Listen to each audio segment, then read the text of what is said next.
Demon fans, and welcome back to the Demonland podcast. My name is Andy, and cast your minds back to the glory days after our drought-breaking flag in 2021. I used to kick off every episode beaming, "What a time to be alive" as a Demons fan. Well, fast forward to now, and the mood has well and truly shifted. Since that magical unbeaten run of 17 games, we've won just 33 of our last 67 matches. We've bowed out of 4 finals, and we're currently languishing in second last position on the ladder with 5 straight losses to open this season. Right now, it's anything but a great time to be a Demons fan. And joining me tonight to dissect another loss, this time at the hands of the Bombers, is George. Good evening, George. Is it all that good evening at all? But anyhow, good evening, Andy. Good evening to Bin Man. Good evening to our very faithful listeners. I've got to admire you for tuning in again this week. It was 𝗟𝗶𝘀𝘁𝗲, a psychologist, I think, had spoke about the 5 stages of grief. I think I'm past the denial stage about this football club. And like a lot of Demonlanders, I've moved to the angry phase. So let's see what comes out tonight. I thought you were talking about the 12 stages, 12-step program of addiction, because I've got to wean myself off this footy club. Also joining us tonight, let's see how broken he is. Good evening, Big Man. Good evening, Andy. Good evening, George. Good evening, Demonlanders. Not broken. Following the D's for a long time is character building, and I'm quite the character. So I thought, George, you were going to reference Maslow's hierarchy of needs there, the psychological theory suggesting human needs are arranged in hierarchical order. Well, one of my hierarchical orders is a decent bloody football team, and a team that goes out and plays with the sort of spirit that fans like us bring to our support for the footy club week in, week out, season in, season out, decade after decade. It's just, I can't begin to tell you how frustrated I am, Andy. One of my elite skill sets is being able to pretend things didn't happen or aren't about to happen. And so I've pretty much switched off all football after I forced myself to watch about 25 minutes of David King and et al. Wrapping up the game, and a bit of self-flagellation there, and then watched Mission Impossible, the latest Tom Cruise film. So, and since then I've done nothing. I've stayed away from Melbourne Footy Club, though I have watched the other games, and had the day off today. Had a magnificent day watching sport, and have denied it all up until about 2 hours ago when I realised we've got a podcast coming up about the game. This is a really sad situation, isn't it? Bin Man's listening to 20 minutes of David King. Well, geez, all of the talk about the media being stuck into us, I mean, God, we've got nothing really to argue with at the moment, have we? And thoroughly deserved. George, you predicted it last week. You mentioned all we need now is a letter from the president. Well, it stopped a little short. I think we've got it coming up later, so I won't cut your lunch there, Andy. I did read the run sheet, but it all but gave Goody the seal of approval, the reverse death doom. But it was just such a frustrating performance, wasn't it? And of course we'll get into it, but shattered doesn't fully capture it. It absolutely is shattering. Well, let's get into some housekeeping before we get on with the show. And each week I invite our loyal listeners to support the podcast by leaving us a 5-star review and a comment on Apple Podcasts. We really appreciate your feedback, and as a token of gratitude, we do give you a well-deserved shout-out on the show for those who do take the time to share their reviews. And 𝗟𝗶𝘀𝘁𝗲 writes, the Demonland podcast is everything I want as a D's fan. Passionate, honest, and never afraid to call it how it is. Andy, B-Man and George bring thoughtful discussion without the fluff you get in the footy media. The fan questions keep it grounded and give voice to what we're all thinking. It's like unpacking the game with a group of mates who actually know their footy. Essential listening every week. Well, thanks for that, 𝗟𝗶𝘀𝘁𝗲. Hopefully Are you enjoying what we're going to unpack tonight? It might not be so joyous. Keep that feedback coming. Simply leave us a 5-star review and a comment on Apple Podcasts, and we do give that shout out on the show like we just did. If you follow us on Facebook, Instagram, or Twitter, you want to leave feedback, ask a question, or share a comment for the show, you can do that under our weekly podcast post. Just slide into our DMs, and don't worry, we won't read out your full name on the air. You can download and listen to the Demonland podcast on Apple, Google, Spotify, or any of your favorite podcasting apps. And in addition, you can also watch and listen to us on YouTube. Just search for Demonland Podcast to find our channel. And don't forget to subscribe. If you want to connect with other passionate D's fans, go on and check out our Demonland forum at demonland.com. And you can sign up and join in the conversation with fellow D's supporters around Australia and around the world. It's free. And you can post questions and comments for the show like we've got coming up. We've got lots of them tonight. And if you want to jump on the air and have your say on any of the topics that we're covering, give us a call. Going back to our new number because I deleted my eSIM and I need a new QR code to put it back on. So I'm going to ring Telstra tomorrow. That'll be fun. 0390163666, 0390163666. Get on that number while it's still available. I'll answer. I'll put you on mute and bring you in when there's a break in the conversation. You can also call that number anytime during the week and leave a message and we'll play it on the show. Got a couple tonight. Our chat room is back. So if you want to listen live, join us in the chat room, demonland.com/podcast, and be a part of the discussion in real time. And as always, we go live every Monday night at 8 p.m. So if you want to catch the show as it happens, head on over to demonland.com and tune in at 8 p.m. on a Monday night.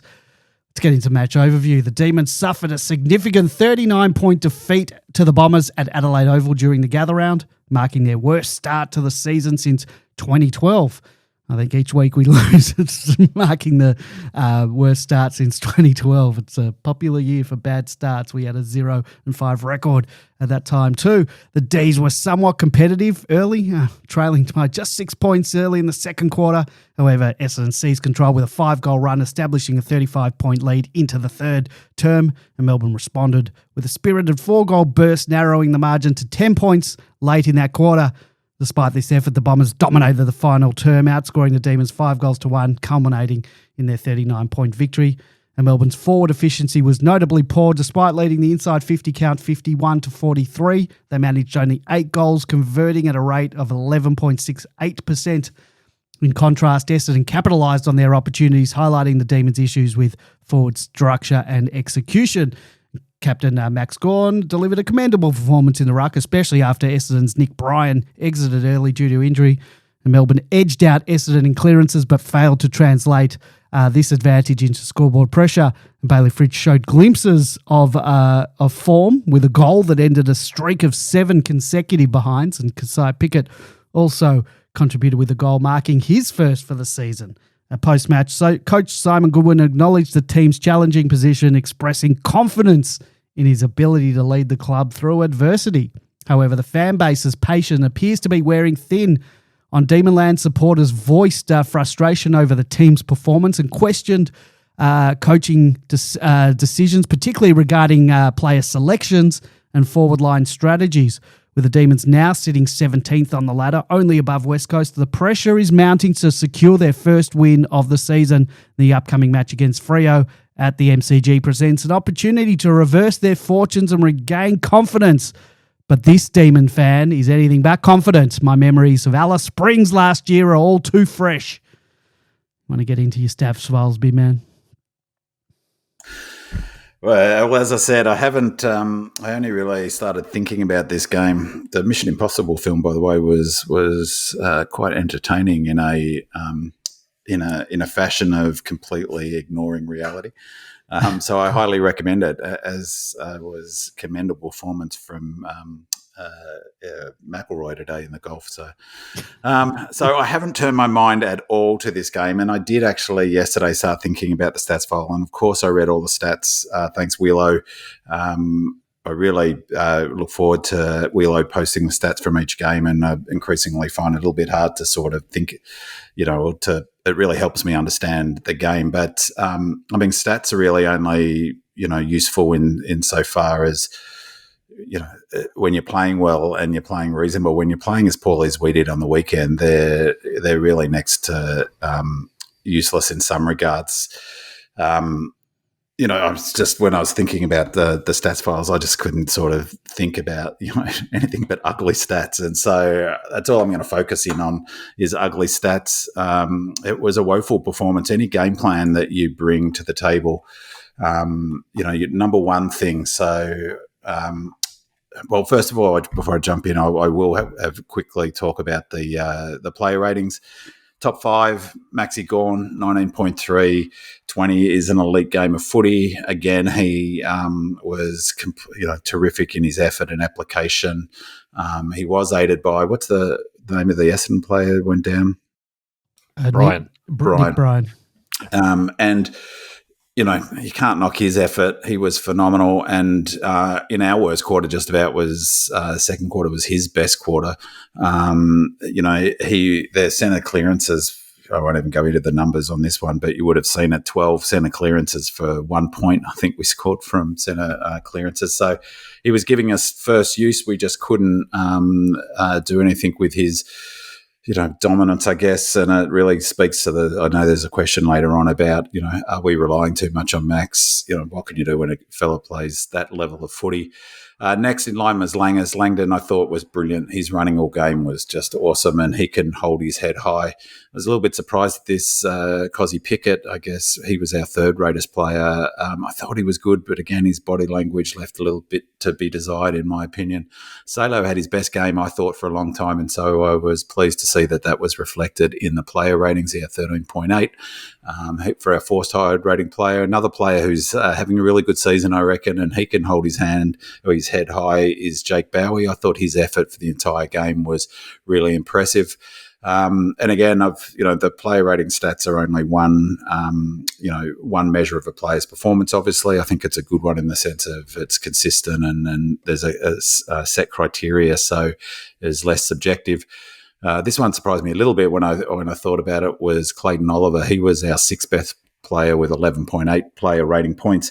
But I was really, really, really disappointed in Clary, and maybe we'll get into that during the match. But his body language for a senior player was unacceptable, and his lack of run to cover opponents or provide outlets or defensive spread was laughable. He had his best quarter in the last quarter, which was interesting, but the game was dead by then. He tackled hard, he applied a fair bit of pressure, but his defensive running was just unacceptable. Right down the bottom, a player who's struggling a little bit and is flying under the radar a bit given all else that's going on is Jack Henderson.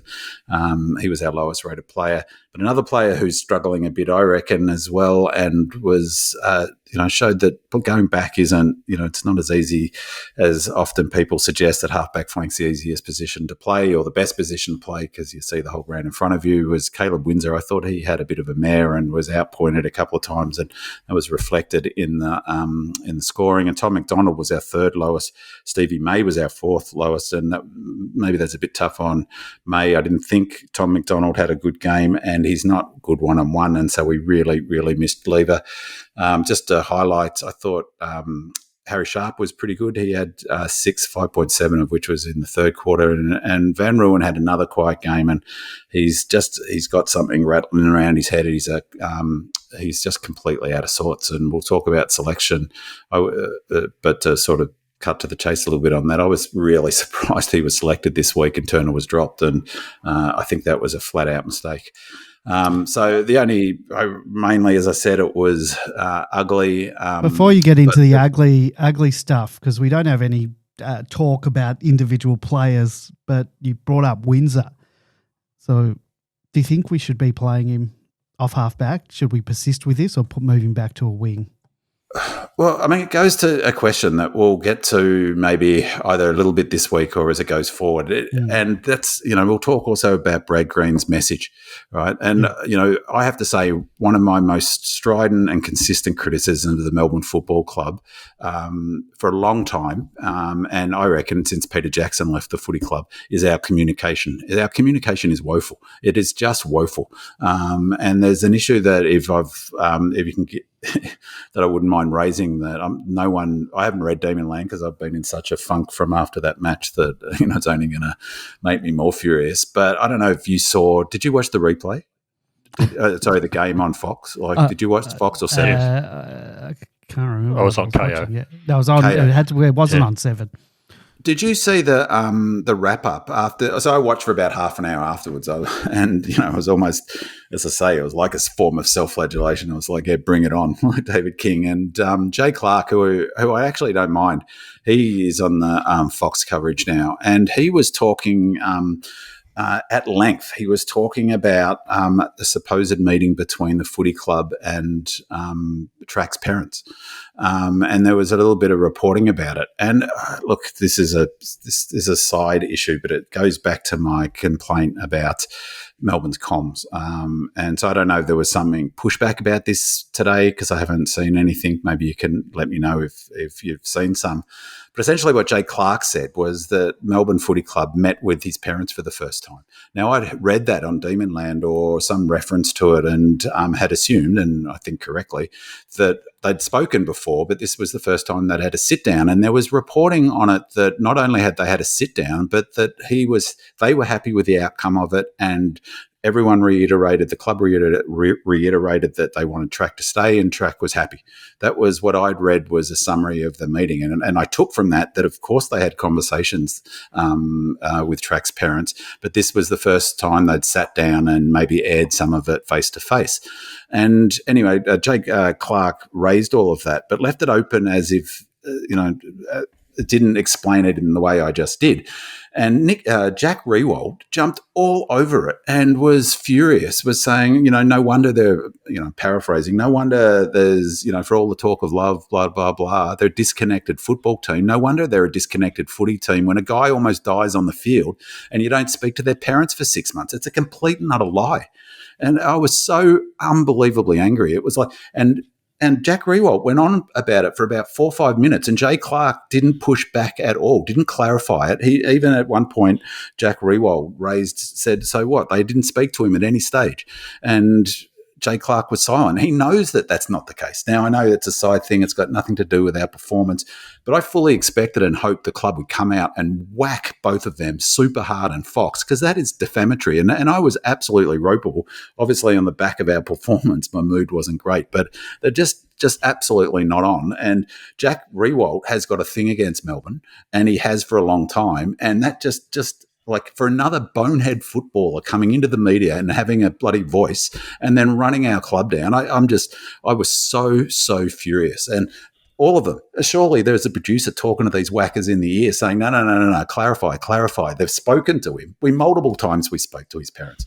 And it was just, I just think it was appalling. So that's a long way from Caleb Windsor. So Caleb Windsor on the wing. Got it.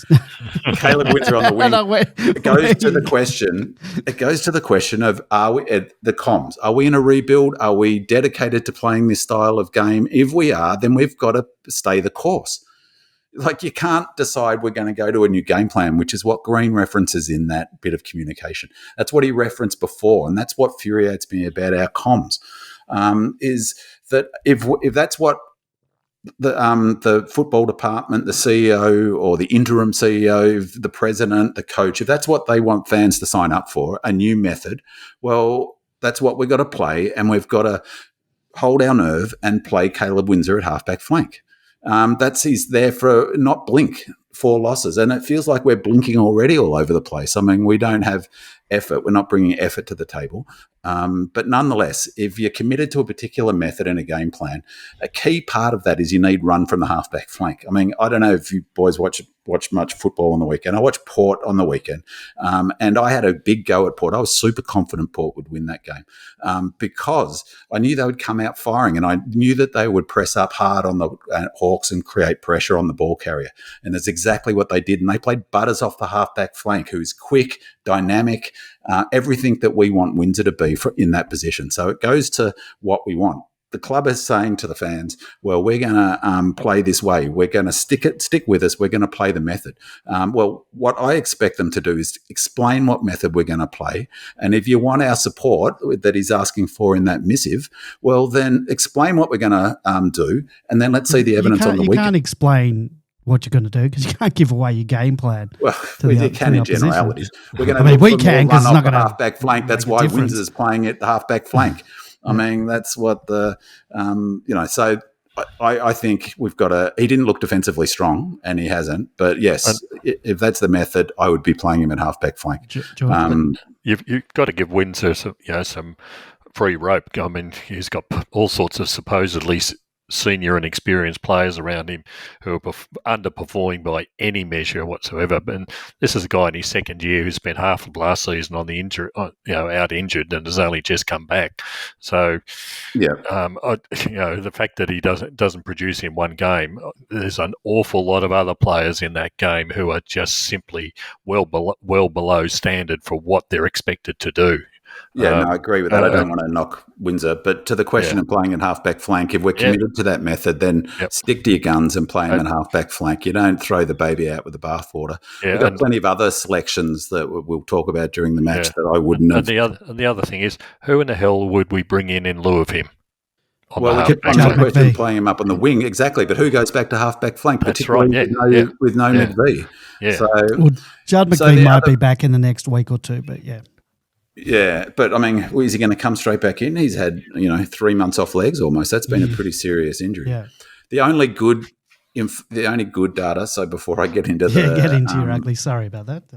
To the ugly is we did better on intercept marks. So we had 17 intercept marks to their 10, which is excellent. It was our season high. Tackles wasn't too bad. We're only down 3, so our tackling effort was better. This was really terrific. This was a good number. This is probably the only real positive number for me in the whole match is tackles inside 50. We laid 14 tackles inside 50 to their 4, so we're plus 10 for tackles inside 50, and that's what we've been calling for the last 2-3 weeks.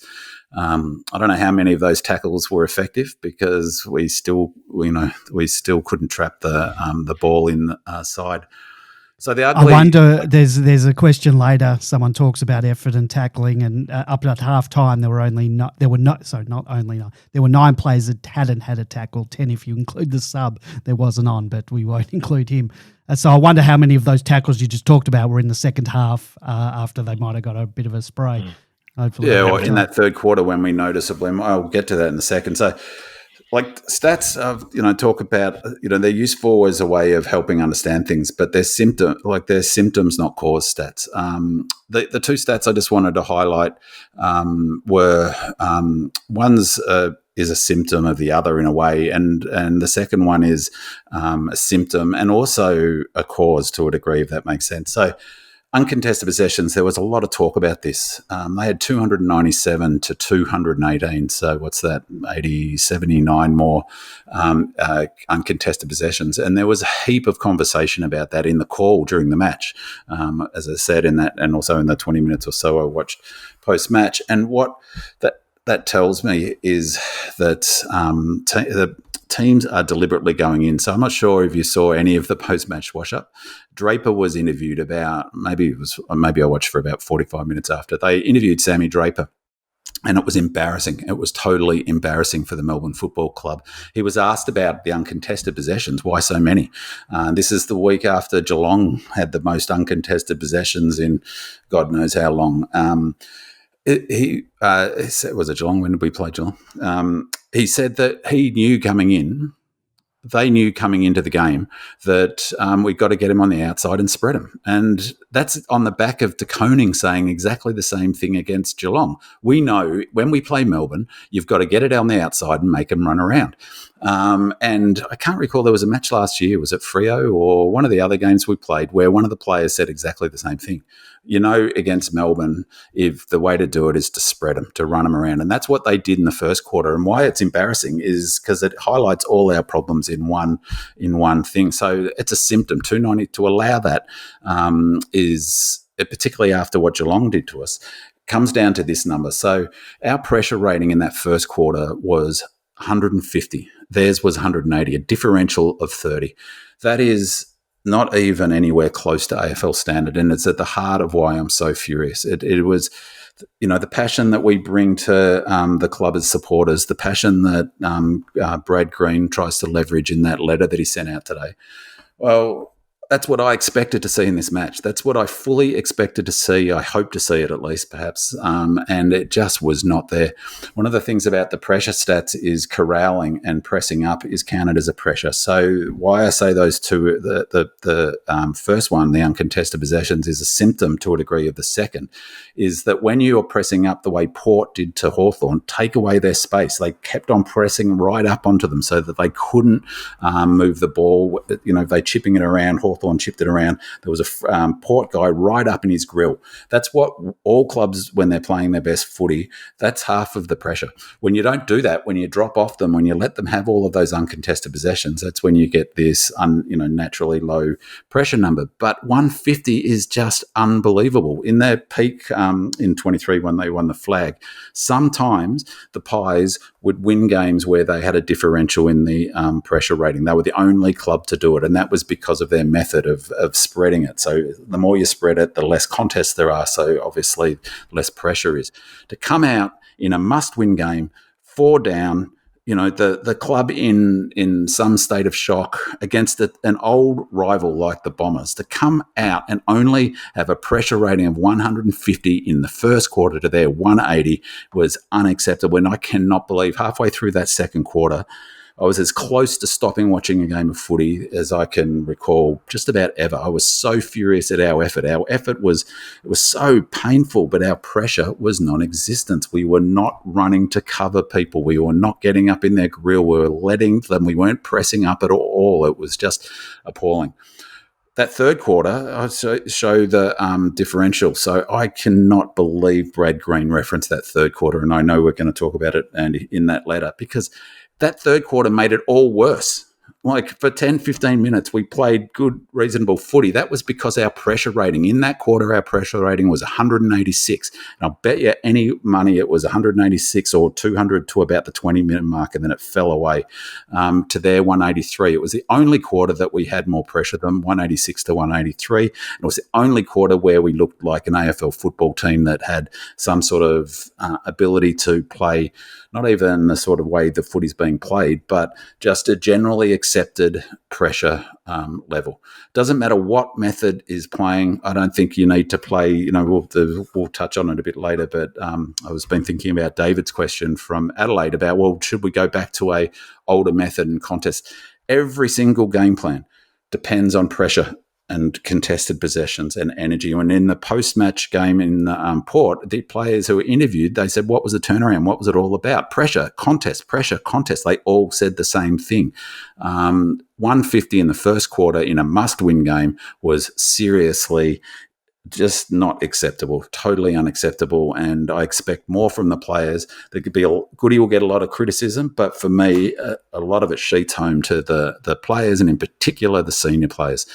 Just not acceptable. And then in the last quarter, 157 to 181. So our first quarter was 150 to 180, a negative 30 differential. Our last quarter, we're playing for our season. We're playing for the fans. We're playing for, some sort of pride in the jumper. We could only manage 157 to their 181, 24 more. It's unbelievable. 14 down for the match, only 164 in a must-win game where we had an 8-day break, I think, wasn't it? Or at least a 7-day break. So no excuses on the conditioning front, although we're clearly not fit enough. That's an absolute, that's as clear as day.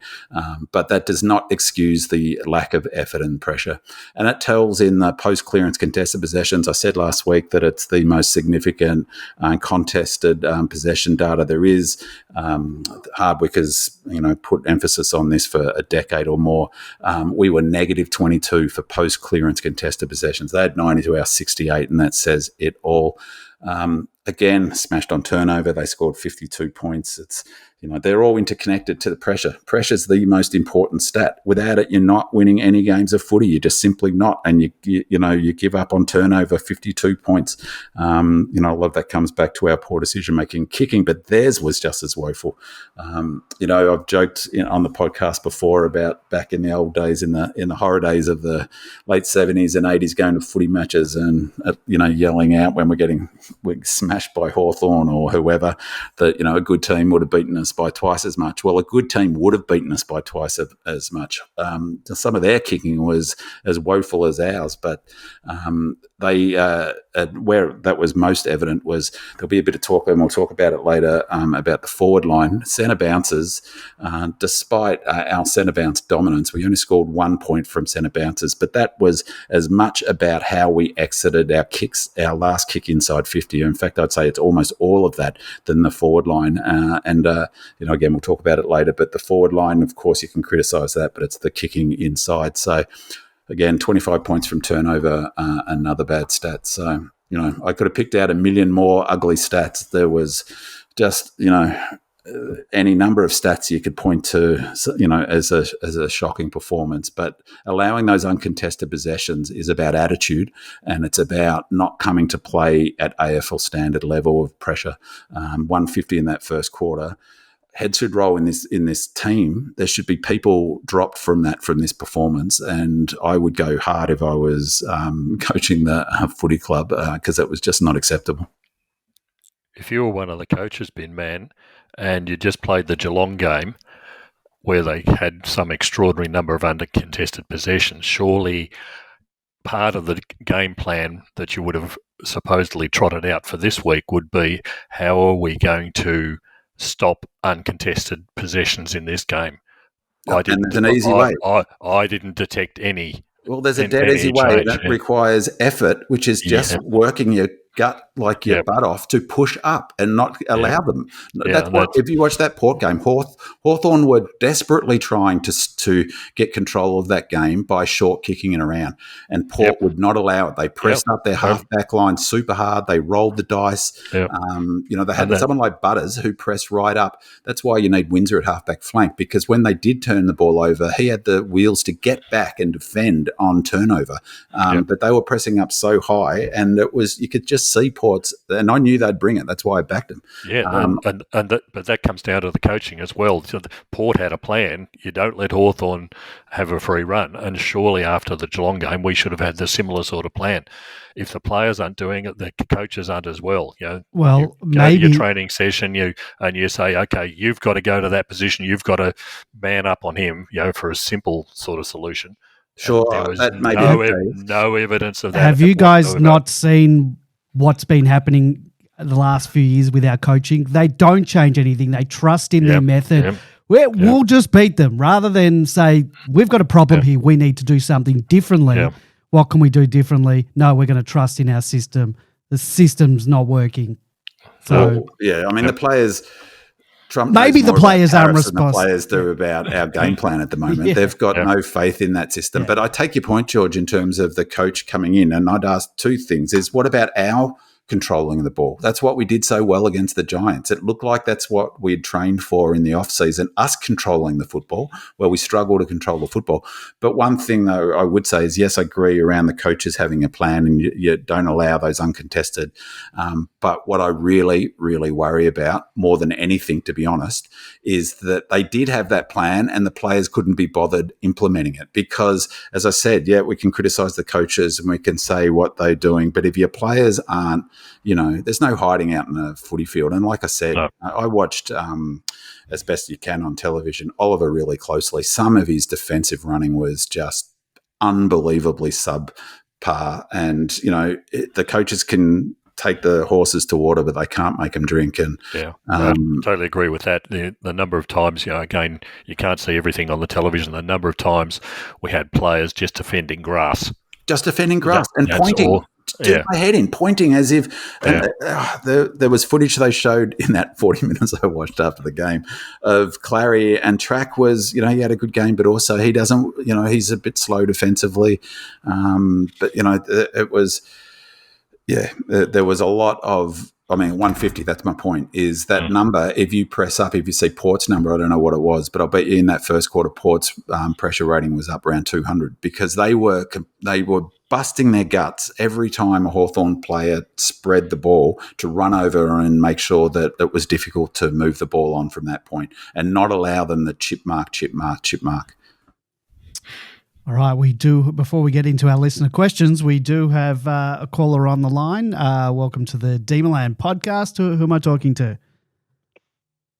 Oh, hi, guys. Is 𝗟𝗶𝘀𝘁𝗁. 𝗟𝗶𝘀𝘁𝗁, how are you doing? Yeah. I don't know if you guys recall last year, 𝗟𝗶𝘀𝘁𝗁 rang in on my behalf. That's correct. I do remember that, and I can see B-Man smiling, so he obviously remembers that too. Glad I could bring a smile to an otherwise sad situation. Look, guys, I've just been observing this for the last few years, and I feel like this continual focus on a defensive style of play cannot do anything but put the team into a really negative frame of mind.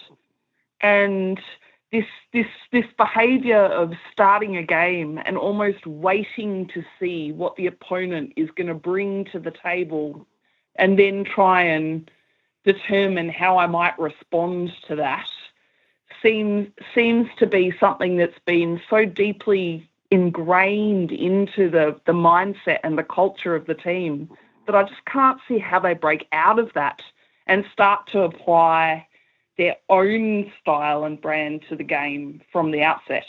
And I just wondered what your thoughts were on that. Am I reading it right, or is this someone who's only about 5 or so years into watching the game, still learning to understand what she's seeing?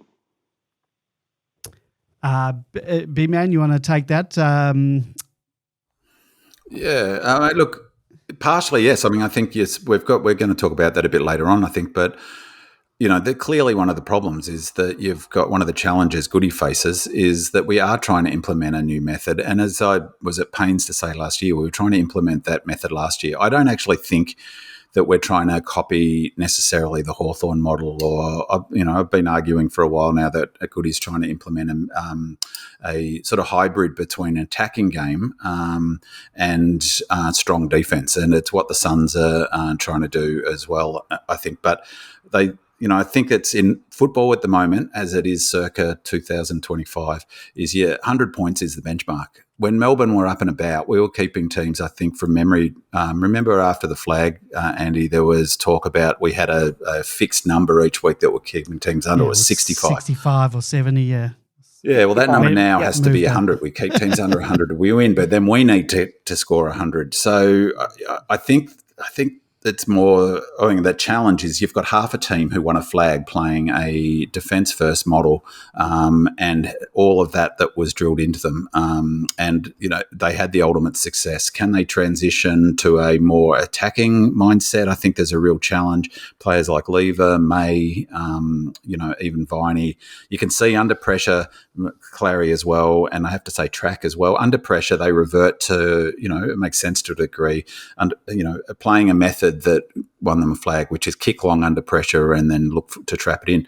You still need to apply all of those things. And personally, I think, at the moment, the scoring is really high, but come finals, is pressure and defence will win out. And I actually, ironically, think that the antidote to this method, which was brought in to stop our method of how brutally effective our defence was brought in to defeat that method. I actually think the method that will end up defeating this method is back to defence, back to really strong defence. It goes in cycles.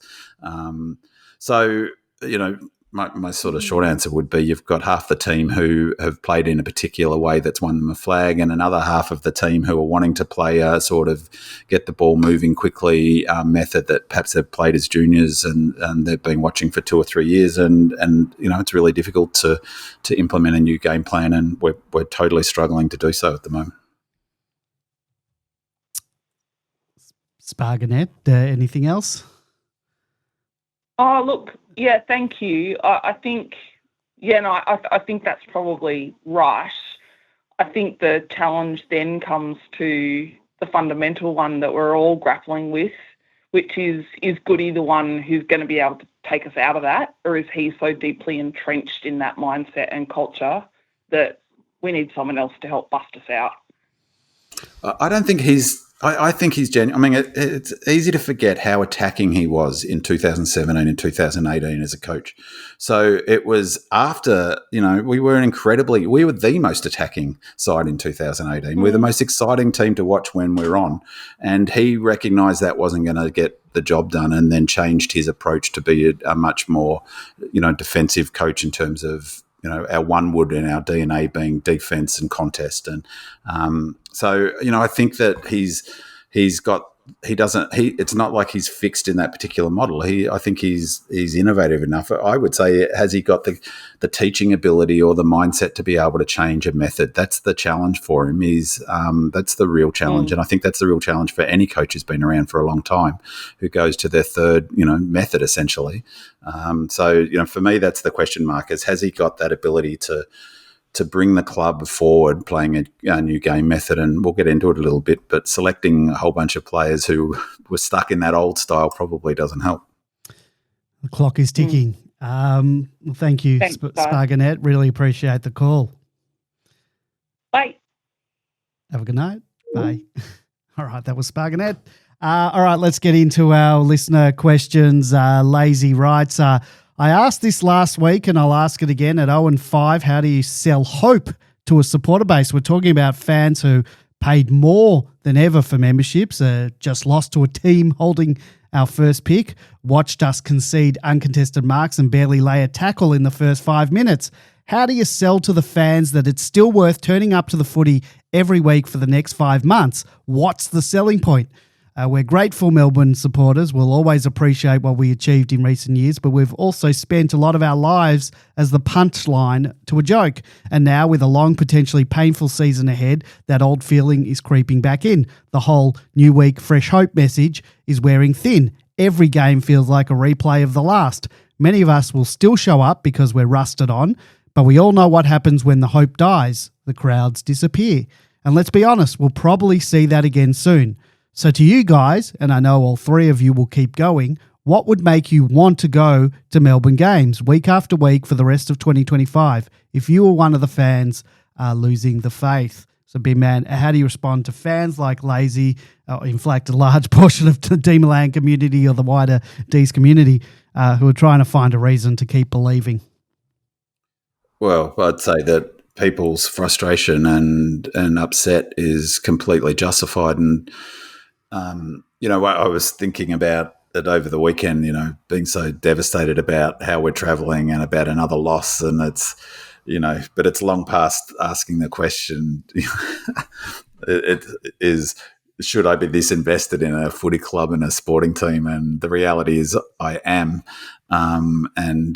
Which is why I'm so furious at the effort level, because, I expect to see the players playing with that spirit as well. And but it goes back to my point that I was trying to make, that I lost my thread on, in terms of the communication. For me, I want clear communication from the club, Goody, whoever it is, about, well, what path are we on now? If they're serious about, we're going to implement a new game method and this is what we're going to do, they've talked around the edges what it looks like. They don't have to go into specifics, Andy, about breaking it down. If that's what they're serious about. What I would like to see is the club being clear that that's what we're doing. It's we've not got a CEO. We're going to interim CEO. We've got a review that was supposed to pick up some of these things we don't know the outcome of. I want some clear communication on what they expect from fans. The beginning of the season, the messaging was we were in a show for making finals. That was the expectation that at the season launch, that we were in the position to make finals. That was the messaging. And the messaging's been, we're going to be implementing this sort of change method that we were implementing it last year, and that we blinked and we went back to a defensive mindset. Well, that wasn't messaged last year. And I don't think it helped our fans trying to reconcile what's going on. That's what I expect from the club. And if they do that, then I'm in. I'm supporting it. That's what we're going to do. For me, though, there's a few things that come with it, and one of which is if that's what we're going to do, let's select players who are going to implement it no matter what, even if that means losses. I can hack losses. I've seen lots of Melbourne losses over the years, but I don't want another game like that where it's not clear, that there's buy-in to the method. It's not clear what we're actually trying to do with it. But if they can be clear on that and select accordingly, like, I talked about pressure then. Nathan Brown had, 12 or 11 tackles the week before. That's the sort of player I want to see in the side. It's a non-negotiable tackling. George has been talking about it for ages, the lack of tackling in our forward line. At least we did a little bit more of it, although it didn't seem that evident watching live. But I want some clarity from the club, what it is that they're trying to achieve from this point. Is it that we're going to position ourselves to have this new method, and then I want them to select accordingly. And if that means playing Tolstrup and Nathan Brown and Fullerton and those sorts of players and Seston, and then so be it. If that means dropping players like, Melksham, even Clary after that performance, I'd be looking at dropping him on that sort of body language. That's what I want to see. I'll go week in, week out. What about you, Andy? How do you feel about all of that? I want change. I'd go. I think I'd go even further than that. I think we need ultimate change. I think we need a whole clean out. You can't clean out, and I'm talking about wholesale changes, not just week to week. Now, what we do for the footy club, I think we need a big change. But unfortunately, you can't change the coach mid-year. You can sack a coach and bring in an interim, but I think we might have to. Nightmare. No. Yeah. But I don't know. For 5 weeks in, there's no. Lazy's asking about how do you sell hope. I don't know. Anything you say is bullshit. But go on. It's pretty simple. Exactly what Binman was saying just then. This is about honesty and transparency. Come out and tell us exactly what you want. And we record. Richmond know exactly what Richmond are doing this year. They know that they went to the draft alone, and it was going to cause a lot of pain for Richmond supporters for the next year or two, or however long it takes. But everybody knows exactly what they're doing. A couple of years ago, Sam Mitchell stood up in front of a press conference and said exactly the same thing at Hawthorn. I'm out to build a team to win premierships. I don't care about the short term that's going on, but we're going to keep playing these kids. And guess what? 2 years later, Hawthorn are challenging the top end of the ladder. We need to, and we'll talk about it later, but that letter from Brad Green tells absolutely nothing about where we're going. Not one person will go through the gate as a result of that letter that weren't going in the first place. You've got to come out and say, this is where we're at, this is what we're doing. And as Binman said, if that means playing the younger kids who But what younger kids? Who's in the 𝗙cie that is part of our future? That's a young kid. Well, we haven't got many, but we might as well bring in people like Seston or Kynan Brown. Or Fullerton, Nathan Brown and Kynan Brown. Or Fullerton or Kentfield, and you go, okay, we're not going to win the games putting in these old 32-year-olds and 33-year-olds that we've currently got holding the play together, but it's going to cause a lot of pain. And if these kids aren't up to it, at least we've found out. So, back in 2019 and 20, when players weren't signing up for and playing the method that Goody was trying to implement, who refused to zone off, that's why Frost was left the footy club. Because he wouldn't zone off in the way that Goody wanted him to.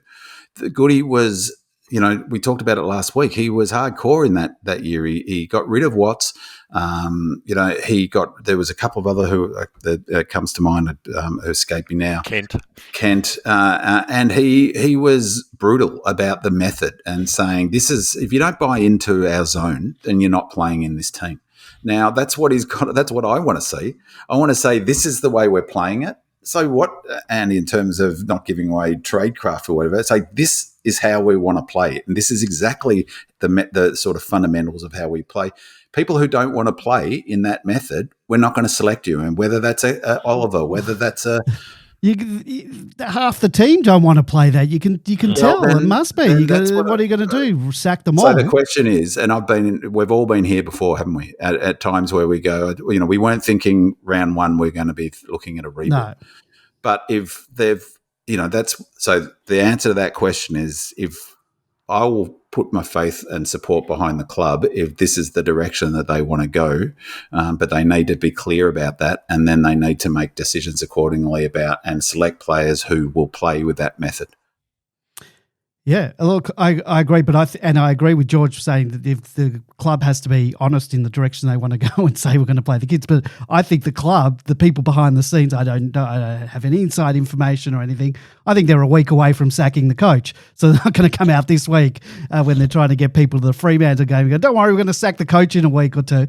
But I guarantee we're going to get thumped this week. We're going to probably lose to Richmond in a few weeks. The coach is gone, so it's interim coach till the end of the year, and then maybe they can sell some hope. Sorry if I'm upsetting anyone here, but that's where we're heading. Right. So forget the buy-in, because the players are totally checked out. I'm going to be completely honest. I was watching players who were totally checked out. I've heard from so many people who have DM'd me, given me all these information. This player wants out, that player wants out. I don't know if it's true or not. It's clear that the Goody, whatever, has lost the coach. The team, the club, has lost the players. They've lost the players. Now, I don't know if all this is true, but it's bloody upsetting, and it makes me furious that a couple of years ago we were looking at a dynasty, and somehow this club, as it always fucking does, just throws it all in the bin, and I don't know what bloody happened. I don't know what, but it's disgusting and disgraceful, and it's got to be turned around. And if that's Brad Green, great. If not, fuck off and bring someone else into the club bring some more better people into the club. Steve Smith, whatever you got to do, you got to fix this fucking club, because it's absolutely disgraceful that we are sitting 0-5. We've been promised the world, and apologies for the swearing, but it's fucking making me angry. I couldn't tell. Something's got to change. That's I guess, after the end of the first quarter and 15 minutes into the second quarter, that's how it felt. Like I've seen this movie before. We've been down this path a bazillion times. We've seen coaches go, we've seen clubs go, and the canary in the coal mine is a quarter of footy like that we saw dished up in Adelaide. Like the effort level was appalling. So like day follows night, get you sorted out off field. It's always the way. I know we've got a question about that later, the governance, but that's always the way. The best clubs have the best functioning off field.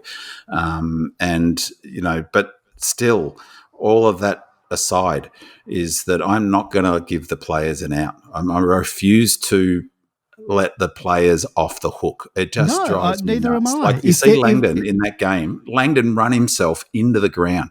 Like his effort level and Bowie's effort level, was, like I said a couple of weeks ago, is my estimation of players is based around how they play when things are not going well and in losing side. So I could not have been more respectful, Langdon. And my expectation is every player who pulls on a Melbourne jumper plays with that sort of effort level, regardless of what the coach is doing, regardless of what the off-field's doing.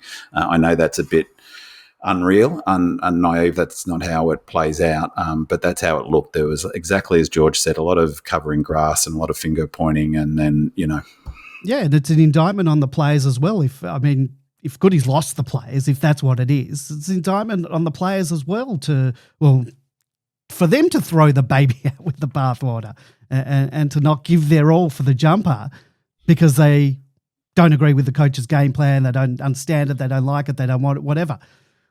That's bad too. But you can't get rid of all the players at once. No. Unfortunately. All right, let's move on to the next one before I get angry, and I'll probably get angrier at each one. Before you get angry. Yeah. Is just for viewers at home or listeners on the pod, Andy's just turned a shade of green and got very muscly. It's quite impressive, actually. Yeah, I know. Been eating my spinach. Supreme Demon says, what is Been wrong? heard in Belgium, but Terence is on the line and has and has commented on about your outburst there, Andy. Okay, someone in our chat room, demonland.com/podcast.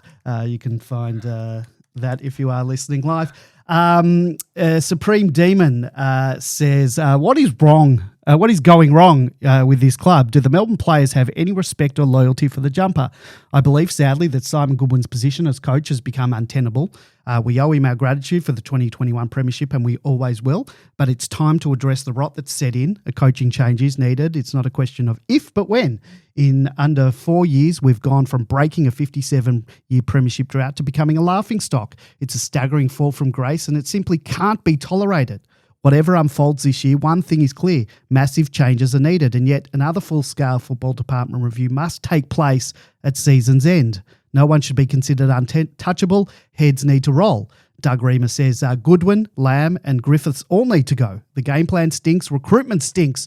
I think it's time to look at Max's captaincy and the support underneath him. He must be tired after the last 3 to 4 years. Max's cryptic dialogue on Triple M last week almost sounded like a cry for help. And talking about leadership, something from each year. Talking about learning something from each year. Where's the fight? Where's the inspiration? He sounded like he's already conceded. BW511 says, I've played under a number of different coaches in my local footy career. One year we had a coach that came in off the back of a finals campaign the year before. We finished second or third last under the new coach with the same list, and the entire place was deflated like I've never seen before until now. That particular coach sucked the life out of the group in the space of 7 to 8 months, and that club has not recovered since, some 20 years later. Do you guys believe the players are still playing like they trust Goodwin and want him around? And Wells11 says, excuse the length of this. I'm just trying to find something to make me feel better. I can't find where to start. To state the obvious, we've got a coaching group that now looks alarmingly second rate, and that includes fitness, tactics and cohesion. Our playing group is starting to look either too old and lacking the foot skills and pace for the modern game, or too young and completely out of form.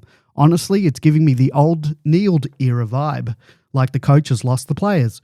We've got a huge chunk of the salary cap tied up in 2 players, Track and Oliver, who at this stage of 2025 you could only describe as average.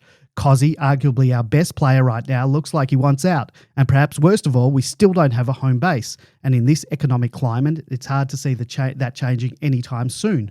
We all know how many issues that creates for a club. Forget 2025. This feels like the beginning of a decade of pain. Are we heading back to 2012? Or, and this is the scarier thought, are we already there and just waking up to it now? I've got a couple of voicemails to play, one from Adam from Sunshine Coast and one from a voicemail from Demonologist. And we did have one from Roadstar, we only had one, and in it he said, he just went through the 2-minute time limit and then continued on, and it just didn't make sense. So we'd missed the whole thing. So sorry, Roadstar, you didn't get on this week, but I appreciate the call. Adam from Sunshine and then Demonologist. Hello, Andy, George and Binman. It's Adam calling in from the Sunshine Coast. Sunshine Coast, not Sunshine. Another wretched performance on the weekend. Look, I'm probably flogging a dead horse and joining a pylon here. I think it's probably time to concede that many of our critics in the media and on Demonland, frankly, have been proven correct over the past 2 years about how much of a mess our forward line and entries are, and now we're really starting to see the fruits of the inability of the coaching staff to, do something about it. Early on, I tried to make excuses and rationalisations about it, but after coming to the realisation that there was a problem, I drank the Kool-Aid and thought the coaches and list managers would have a workable plan to fix it, and clearly they haven't, and clearly they don't. So to give George his flowers, he's always arguing for a more qualitative approach to analysing the game, and it's pretty clear now that as far as this issue goes, the eye hasn't been lying, and many of our media critics have been right for a pretty long time now. So the question is this: is it time to hold the coaches and football department accountable for their failure to fix a problem that's been obvious to so many for so long at this point. Anyway, thanks for all the work you do. Love the show. Now we've got Demonologist. G'day guys, it's Demonologist here. I have a series of questions based on Goody's own responses in his latest presser. He said the team is not yet to the required level. I ask, why isn't it? He said pressure on the ball wasn't to the level it should have been. Or why isn't the team at the required level? He said Melbourne was a completely different team in the third quarter. Well, why weren't we that team in quarters 1, 2 and 4? He said the team's efforts are not there long enough. Why aren't they? He said the team needs more fight, consistency and intensity. But why isn't this being addressed? Goodwin said we need to get players into better form. Why are so many out of form, I ask? He said we are still bombing the ball long. Why hasn't this yet been fixed? Elite footballers will be receiving match reviews on poor decision-making, advice on fixing errors. Why isn't this improving? Why aren't we seeing a player response? According to Goodwin, it's going to turn and will be away, he says. But why should we expect it to turn? Goodwin believes he still has the credentials to keep coaching Melbourne, but why should we believe him? I suspect the entire MFC supporter base and membership group have lost complete and utter confidence in Goodwin, and the entire coaching group for that matter, to be able to turn this around. So, at what point does the club realise that the decision time is now upon them? So why wait? Anyway, many thanks, guys. Cheers. All right, George, the drums, they're beating louder with every loss. Has your position changed this week or even in the last few minutes based on these calls? No, I think our callers have all made, and the people who've sent in the questions have all made very, very valid points. And quite frankly, I think we all agree with them, the way things have panned out certainly in the last 4 weeks. At the start of this program, I spoke about 𝗟𝗶𝘀𝘁𝗲 and the stages of grief. I think a lot of people have moved past the denial stage, but you've got to recognise where we are at the moment. The important thing that people are still coming to grips with, I think, is that the premiership was 4 years ago. Premiership windows do not stay open for a very long period of time. The history of who's won premierships right back over the last 100 plus years, there's only one team that's won 4 premierships in a row. There's a couple of teams that have won 3 in a row. So 3 to 4 years over 100 years of data indicate that your premiership window lasts about 3 or 4 years at the most. We're now out beyond that. And the reason is that the players get older, the competition gets turned over to younger players who are up and coming from other sides. It just happens.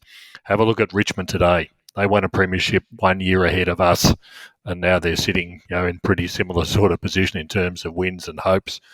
I'll take their 3. I'll take their 3 flags and spend a few years on we the, had the on opportunity. We can go into all sorts of reasons why that didn't happen, but the fact is that the opportunity's gone now. West Coast is another classic example, and we are following West Coast. If we don't do anything today, we are following exactly the same path as West Coast, who won a premiership in 2018. In 19 and 20, they finished up in finals, same as we did. In 21, they won 10 games in total. Between 22 and 24, in those 3 years, they've won 10 games in total as well over 3 years. That's the path we will follow if we continue not to address the problems that we've got. We've identified all sorts of things already in this podcast, and we'll identify a few more. Our trading's been awful. Our fitness is awful. Our age profile for all our really talented, what we knew were really talented players, is awful. And they're all factors, but they have to be addressed. And the sooner they're addressed, the less pain will occur, but pain is coming. But big man, before you go, I'm not even asking for premierships. Yes, that's what I want. I just don't want to be a basket case. I don't want to be the laughing stock. Every scandal, every time I open the paper or Twitter, I'm expecting to see something that we've done. Some players done something stupid. I just don't want that. I want to be Geelong. Take even just those one bookended premierships, but just be competitive, be up there, be in it to win it. And we're just not that. We're just not. Always we just end up. We had that one little tiny window was open for a little bit, and we're just back to being a basket case. Go ahead, Pete. But it's interesting that, Andy, you raised Geelong and George, you West Coast. Interesting because Goody, right from the get-go, right from 2016 when he was appointed and 2017, 2018, he said that what he wanted Melbourne Footy Club to be like is Geelong, is that consistently competitive and, Geelong and Sydney, consistently competitive. You knew what you were going to get week in, week out, which was, regardless of what was happening, effort and contest and defence. And that it was about staying in that window for as long as possible. Geelong have been, credit to them, have been brilliant at it. Ditto Sydney. And the thing that both of those clubs have that we just don't have, and is an absolute prerequisite for that sort of model, is incredibly strong off-field governance and systems. I mean, it is just, good communication, good crisis management, good, reviews that have traction, like the review that kept Thompson in his job that he went on to win the Flags, for instance, with real outcomes communicated to their members. They've been brilliant at it, being able to attract good players, topping up, going to the draft when needed. I mean, their model has been similar to ours. We've brought in some really quality young players. That's what Geelong have done. They've topped up with Cameron and obviously Dangerfield as well, and Sydney as well. They've recruited well, and but the thing those two clubs share is they're both brilliant off field. They're stable. You don't hear gossip about them. You don't hear much. They control the narrative very effectively. Well-run clubs. It's the only way of doing it. Now, it's interesting, George, you said West Coast. I hadn't considered that. One of the similarities that Melbourne, to be honest, are running the risk of right now is one of the problems that's hamstrung West Coast for the last few years, which is a whole bunch of players who were paid a whole lot of money. They just dropped Tim Kelly, didn't they? Yeah. He must be just about their second or third highest player. They had, was it not Barras? Who was a player that Melbourne were into for ages? Left footer, number 6. Gaff. Gaff. Andrew Gaff number 3 was like on $750,000 a year and running around in the waffle.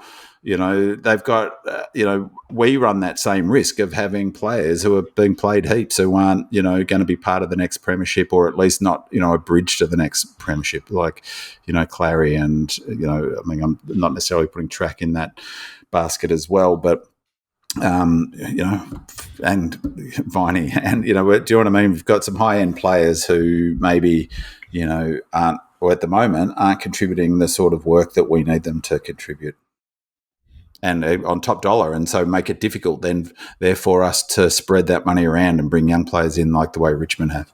Sorry, Andy. Sorry, so I'm mute. No, I'm done. I don't have anything to say. We can go on to the next one if you're done. And we are. Palace D's writes, for my own mental health, I haven't read one Demonland post since pre-game. Sounds like you've been mad. So please give me, please forgive me if this has been raised elsewhere. In 2025, total last quarter scores are 5 goals 11-41, and against 26 goals 10-166. That's a 21 goal differential, 125 points. The last quarter pressure rating against Geelong was a disgusting 139. I'll be interested in knowing our ratings for Saturday's match. Well, you would have heard it if you listened to Big Man's stats files. The reverence I felt for the 2021 Premiership team is being diluted as I see so many of them running around a shadow of their former selves. Andy, George, Big Man, please explain. Help ease my pain. Love your work, fellas. I don't know how you can keep doing the podcast during this time of deep despair. Lordy says, our fourth quarters are garbage. Is this 𝗟𝗶𝘀𝗁 fault, or are too many players just not showing any heart? 48 years now says, I've watched footy for decades. At its core, footy fitness isn't complicated. Players need to be able to run and walk for 2 hours. We constantly hear about players covering 14 to 15 kilometres during games. So how hard can it really be for a well-paid fitness professional to get highly paid athletes fit enough to run out 4 quarters? And as someone else pointed out, how did Darren Burgess's program not become a standard operating procedure at our club? Supreme Demon asked, what the hell is going on with our fitness levels? 𝗟𝗶𝘀𝗁, our head of fitness, must come under scrutiny, shouldn't he? We are either running out of steam or giving up in the fourth quarter. It is humiliating. Nairobi Demon asked, to what extent is our fourth quarter fade out the result of conditioning versus attitude? Is there any evidence from Demonland training reports that we're doing heavy loads on the track? No, not the L word. Big man, there's no doubt about it. Fitness, it's a major issue with the Ds right now. We're not just running out. We're just not running out quarters, let alone full games. And there's a problem with skills, the game plan, it's an issue, the attitude's an issue, but at the heart of it, fitness levels simply just aren't where they were during the premiership season or the years that we, consistently sat in the top four. It's dropped off dramatically. I was going to say, people are asking or pointing the finger at 𝗟𝗶𝘀𝗁, but I mean, could it be the players as well? They're just not fit. They're not responding. Just like we've been saying, maybe the coaches, maybe they're not playing for the coaches. Maybe they're not training hard for the fitness guys. Hard for us to nail down who's at fault, but yeah. Yeah. No, I think that I was funny you should say that, because that was exactly what I was just thinking, is that 100% questions have to be asked about our high performance program. We ran out of steam last year by the club's own admission. Now, we had injuries or whatever, but, I'll tell you what, something for free, is there's no way Draper and De Koning talks in an interview on national TV and says, you know how to beat Melbourne is you get it on the outside and run them into the ground. So it's obviously industry knowledge that we're not fit enough. Like, it is just as clear as day. And so again, it goes back to my comment about the messaging.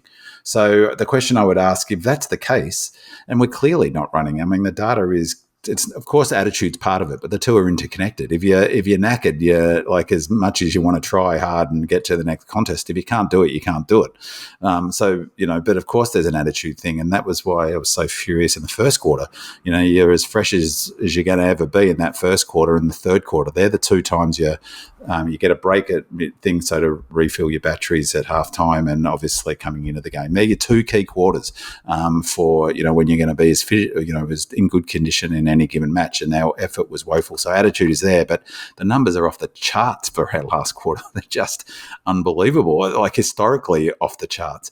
I forget that question is, that's totally right. We were so unwatchable, like in that first quarter. It was like painful to watch. It was, it was something totally whacked out. But I think that point, Andy, is such a good one, is that, as good as a high performance program is, it requires everyone giving 110%. Maybe, they'd know, the club would know the numbers that were run. They would know people that write down, they'd have the best, most sophisticated data available to get a sense of where they're at fitness wise. But, I guess, to be honest, that's right. Is if you look at Adelaide, they look dog hungry at the moment. And Burgess has got him in that same sort of way of, that talk that they use, we're the fittest team and all of that stuff that we were in 21. We were clearly the fittest team then.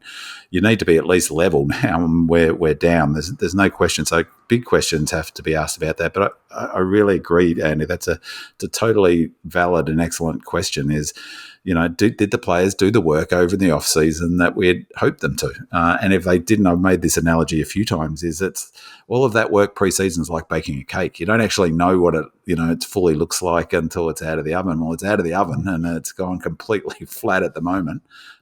Whether they're loading, as I said last week, I said maybe they're looking at a different model and that they're trying to gear it so that we don't collapse at the end of the season. And if that's got any truth to it, like that's a total thought bubble, but if it's got any truth to it, I'd be even twice as furious, because who would go to Adelaide and dish up that sort of effort is club killing, it's coach killing. It's like, it's not going to get people to footy. 2 goals in the perfect conditions to half time, and we didn't even look like kicking more than 2 goals.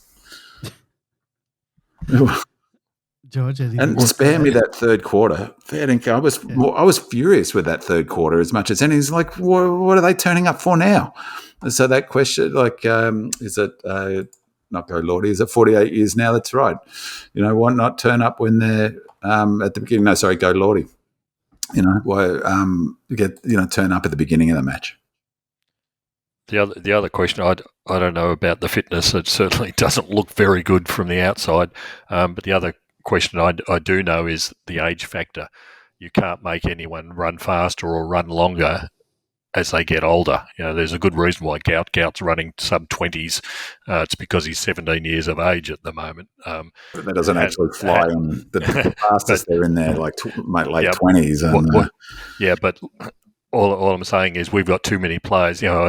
In this game, one of the most telling ones for me was when Melchem was trying to chase someone coming out of our forward line. He just could not do it. He's simply too old now. Yeah. Stephen May can't run. Tom Mack is a great endurance athlete, but he's not a fast runner. He's our quickest. He's consistently our second or third quickest player, and that's the sad part, isn't it? Yeah. And we've got a number of players. Max isn't fast. Salem is not fast. We've got a whole stack of young players who look promising, but we've got too many of these old players who it doesn't matter how many training sessions you put into, they will not get any better. But what I would say to that, though, is that they were never fast, those players. None of those players were fast. Oliver was a little bit faster than he is now, but none of them, even track, none of them were ever quick. So we've always been Sparrow played his 100th game, so congrats, it's a bad one. But he's not particularly fast, is he? So we've got a core of fast players. But I don't buy into this aging, 28, 29 in modern sport, as we've talked about a little bit, look how powerful and dynamic, even, what's his name last night? I was watching him. What's the Port's old captain, number 10? Boak, he's still pushing through contests. Dangerfield has been unbelievable this season. Those players, look at Gorney, how incredibly consistent his elite performance is. So, I think that we've had too many players drop off, to be honest, who aren't pushing through and maybe are a bit satisfied. Again, Oliver's really struggling to be dynamic in the way he was, and maybe he's not going to get there. Got another caller on the line. Caller, welcome to the Demonland podcast. Who am I talking to? Oh, hi. It's David from Adelaide again. How are you, boys? G'day, David. How you go, mate? Well, I thought I'd ring in since I went to the game personally on Saturday. Yep. Just a few thoughts. First of all, I have to agree with Bin Man. When you're actually at the game live, you see the poor kicking skills a lot more than probably you do on TV. And particularly in the first half, the skills were just deplorable. I mean, I lost count the number of times there were turnovers by simply kicking to an opposition player. I see Brad Green has written today that we should get some hope from our performance in the third quarter. In fact, that's what really concerned me, because for about 15 minutes, we demonstrated that we were equal to, if not a better side than Essendon. But they just couldn't keep it up. I mean, they did absolutely nothing in that last quarter. And to me personally, I find it inexplicable as to why you can play good football for 15 to 20 minutes and then come out in the last quarter and do absolutely nothing. It may be fitness. That's a possibility, but the intensity wasn't that much. I mean, they only scored 2 goals in a half of football.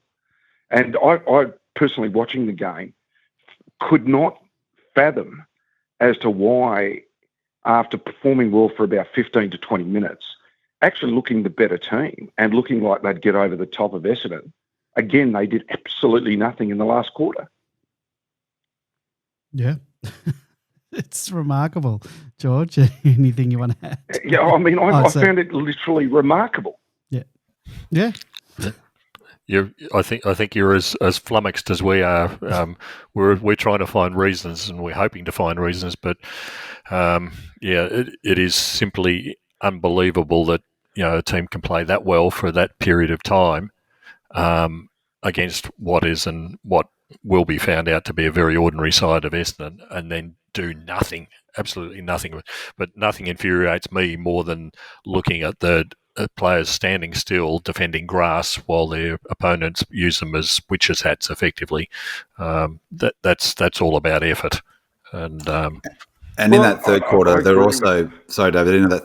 also a couple of our issues with our kicking were also came to the fore because we had the opportunity to actually get in front of them and take advantage of the momentum, and we made a couple of skill errors where they punished us on one and went up the other end, and then we also did another in that run where we just had options where we didn't give it, where we kicked long instead of giving hands and creating that overlap. And I know it wasn't in the third quarter, but one of my most frustrating ones of the night was Track not kicking that goal and getting run down from behind, taking time to come up 15 metres out, kick the ball, Track. What are you doing? And that's the intensity, David, that you're talking about from the Essendon player, whoever that was, chasing him down.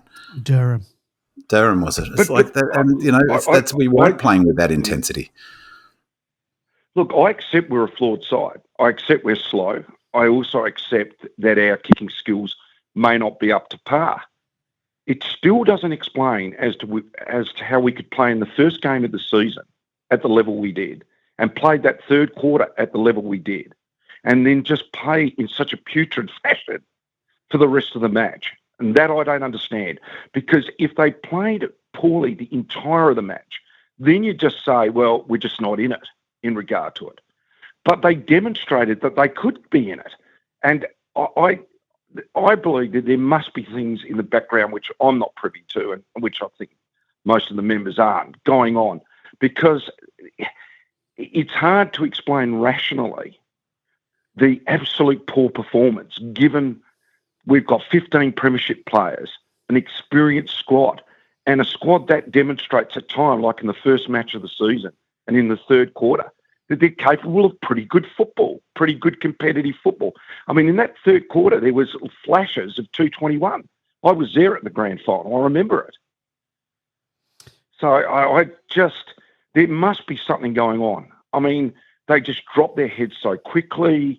And as I said, particularly the last quarter, I was flummoxed. I could not understand why they were so poorly motivated in the last quarter after pushing Essendon to within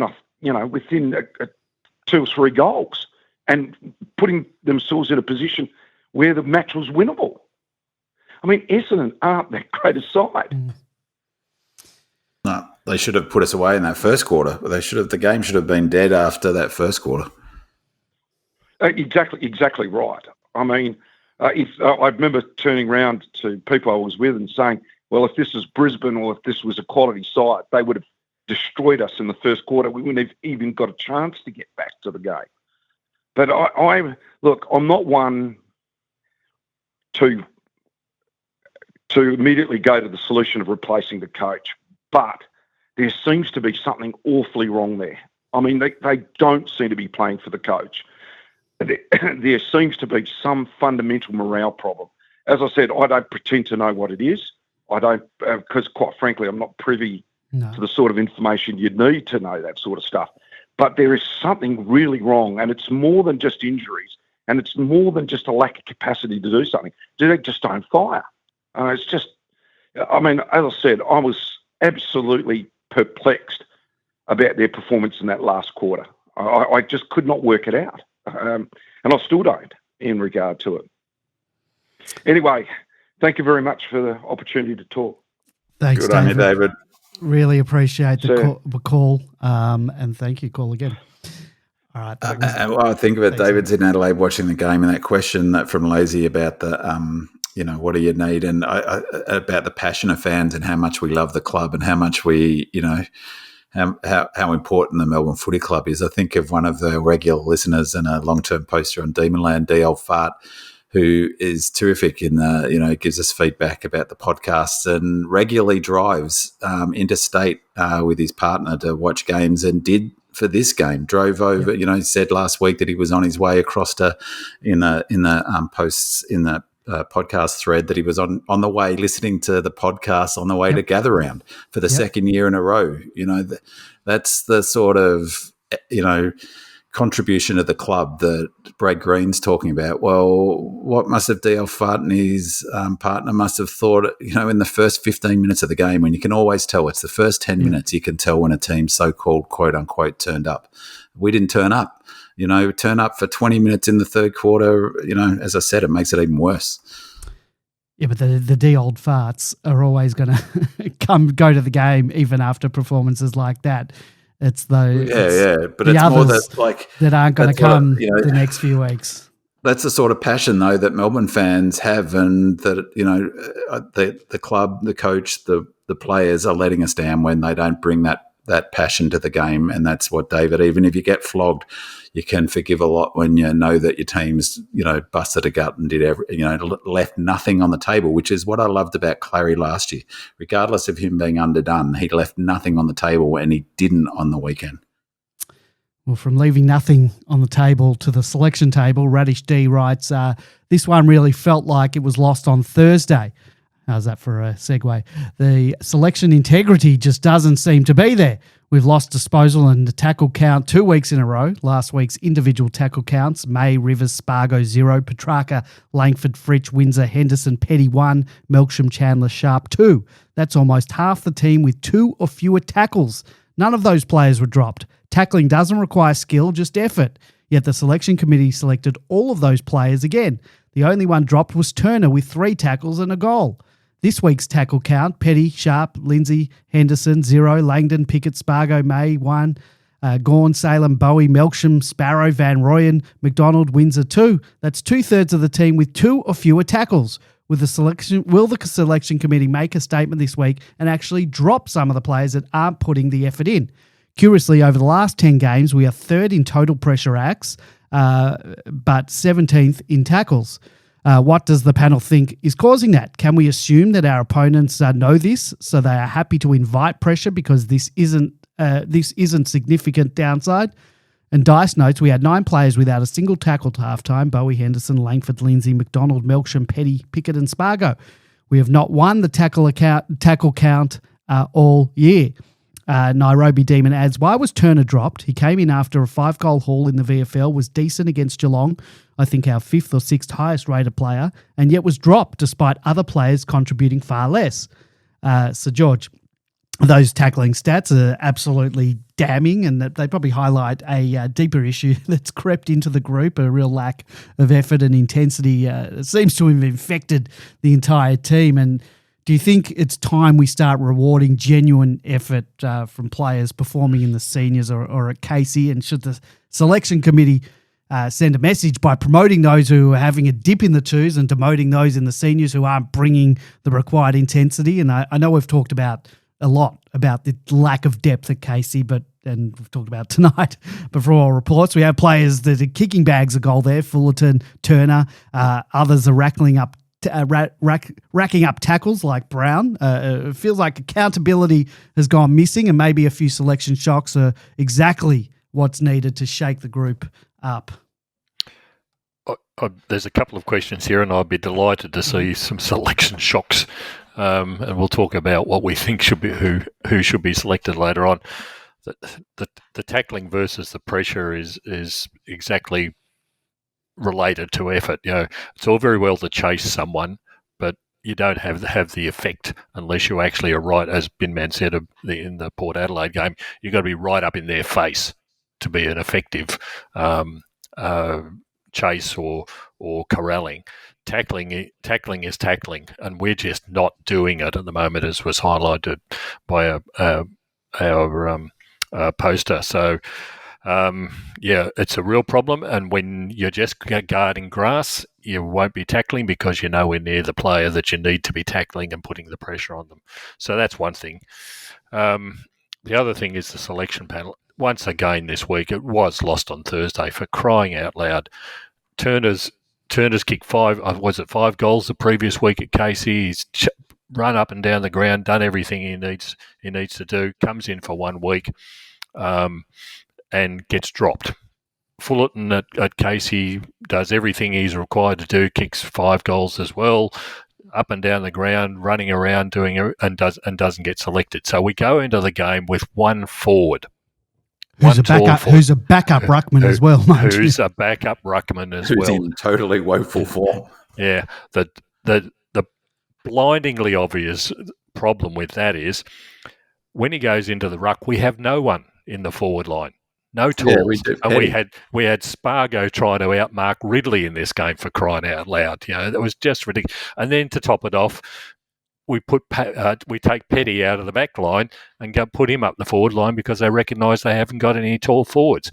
When Van Rooyen's in the ruck, he's buggered at the end of it. He goes off the ground, and guess what? We've got no tall forwards again. So we go almost for whole quarters without an effective forward line. That was all the selection problem. We were just chasing one problem that they created on the Thursday night, and we're still trying to solve it by putting Petty up forward. And then, goodness gracious, guess what happens? The back line falls apart because we haven't got the number of defenders down there that we need. It's just ridiculous, and it's been going on for a while. There are some things that we might suggest at the end when we get to next week's game, but at the moment, if we keep following the same path, we will see the same result again. And JVR, you can just imagine he's 21 now or something. Here we go again. He'll be thinking, oh God, I've got to go into the ruck again, get the whatever's knocked out of me by some of the best ruckmen in the game, and then I'm expected to go back and play against the best backman in the side. The poor kid is being shattered by what he's being expected to do. Give him a break. Now, I know before you go, big man, just talking about JVR, he's going to be on the first plane back to WA as soon as he can. And with Oscar Allen probably leaving, they're going to need a full forward. They're going to throw a bucket load of cash at him to do it, and he'll probably go. No, he's got to forget the state West Coast are West Coast are going to chuck a bucket load of cash at him. Well, whatever they'll.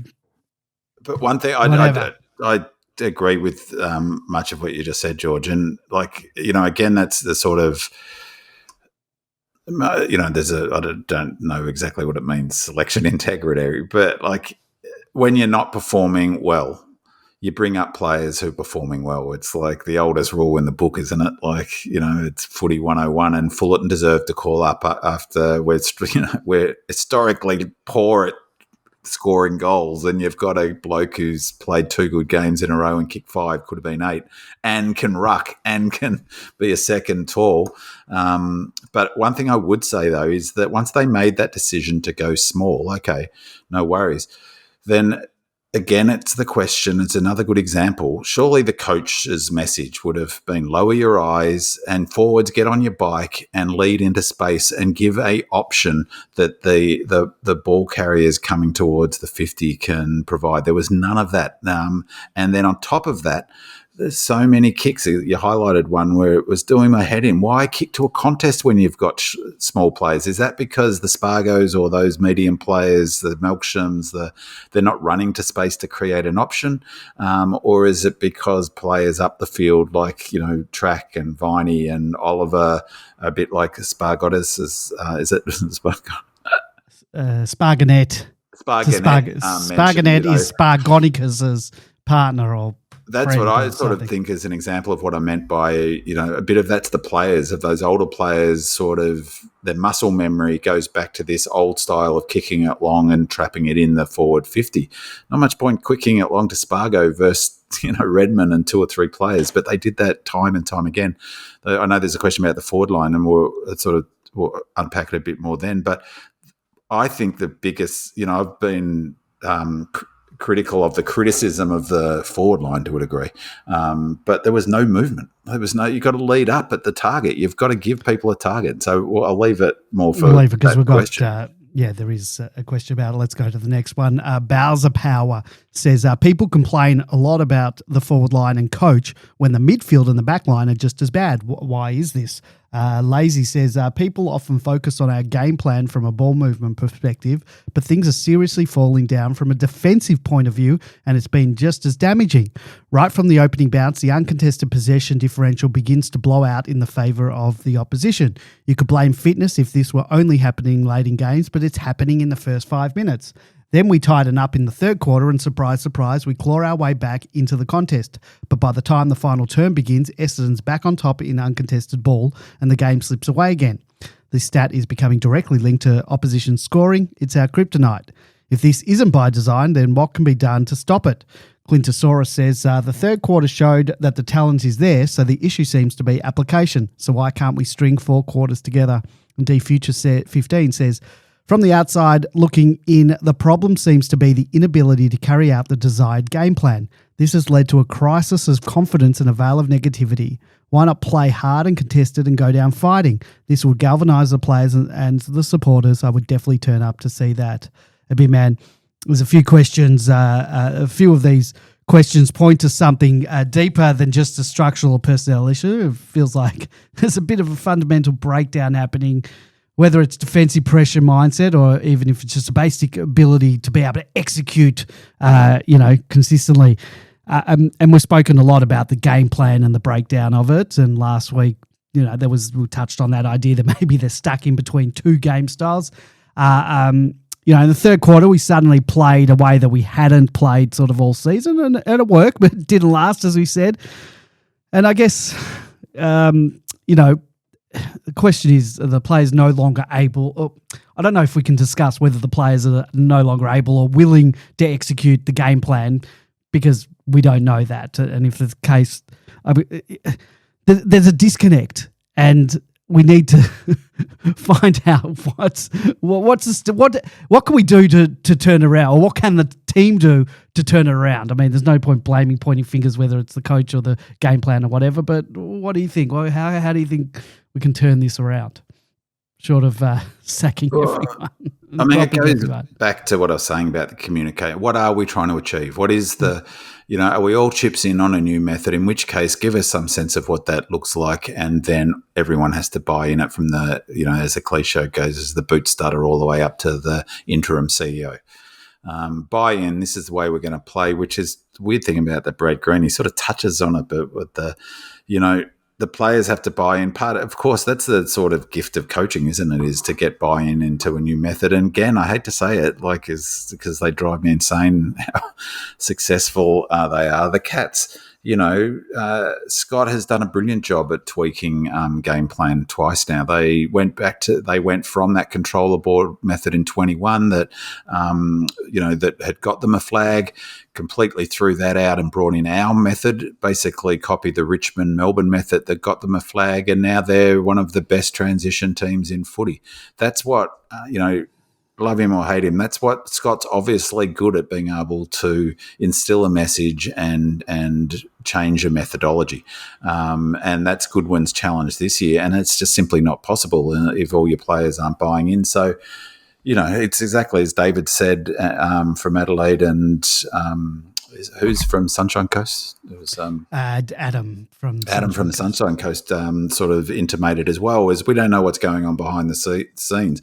What we do know is what we see, and what we see is players not working, hard enough, and that's what that question, the part of that question about why didn't we, why are we allowing those sort of uncontested possession chains begin to blow out, so early, is that's George's point at the top, is how much is that coaching, then not coming in with a plan? How much is that the players not working? That requires effort to work across. And I think George's point's the important one, is that guarding grass concept. It's like you see it in basketball when teams are not, getting sort of cut up on defense. Everyone looks like they're doing the right thing. Everyone's quick to say, I'm doing my part of the business, but it's when the rubber hits the road is busting a gut to get across to a player that doesn't even get used because you bust a gut. And that's again on the players, isn't it? There's, it's a hard one. How can we, I would like some clarity of what we're trying to achieve, and say we're in for some pain. We're in pain already, but this is what we're trying to achieve, and we're going to go for it like we did in the third quarter. We're going to play that way for an entire match, and if we end up running out of gas and getting opened up, well, I'd rather that than what we're dishing up at the moment, which is like a stool with three legs. But just that comment from 𝗣𝗎𝘀𝗁, from the outside looking in, the problem seems to be the inability to carry out the game desired plan. I agree with that. That's one of the issues. Why not play hard and contested and go down fighting? Again, I don't think that's independent of the game style. No club is going to win games of footy in the AFL if they do not play hard and contest it. It's such a clear correlation between winning the pressure count is off the charts. It's the most reliable stat in footy. As I said, the only club in the last few years to have any success whatsoever that routinely lost that differential was the Pies in 23. Outside of that, it's almost, it's way up there in terms of 80-90% of teams of games are won by the team that win contested possessions and the pressure count.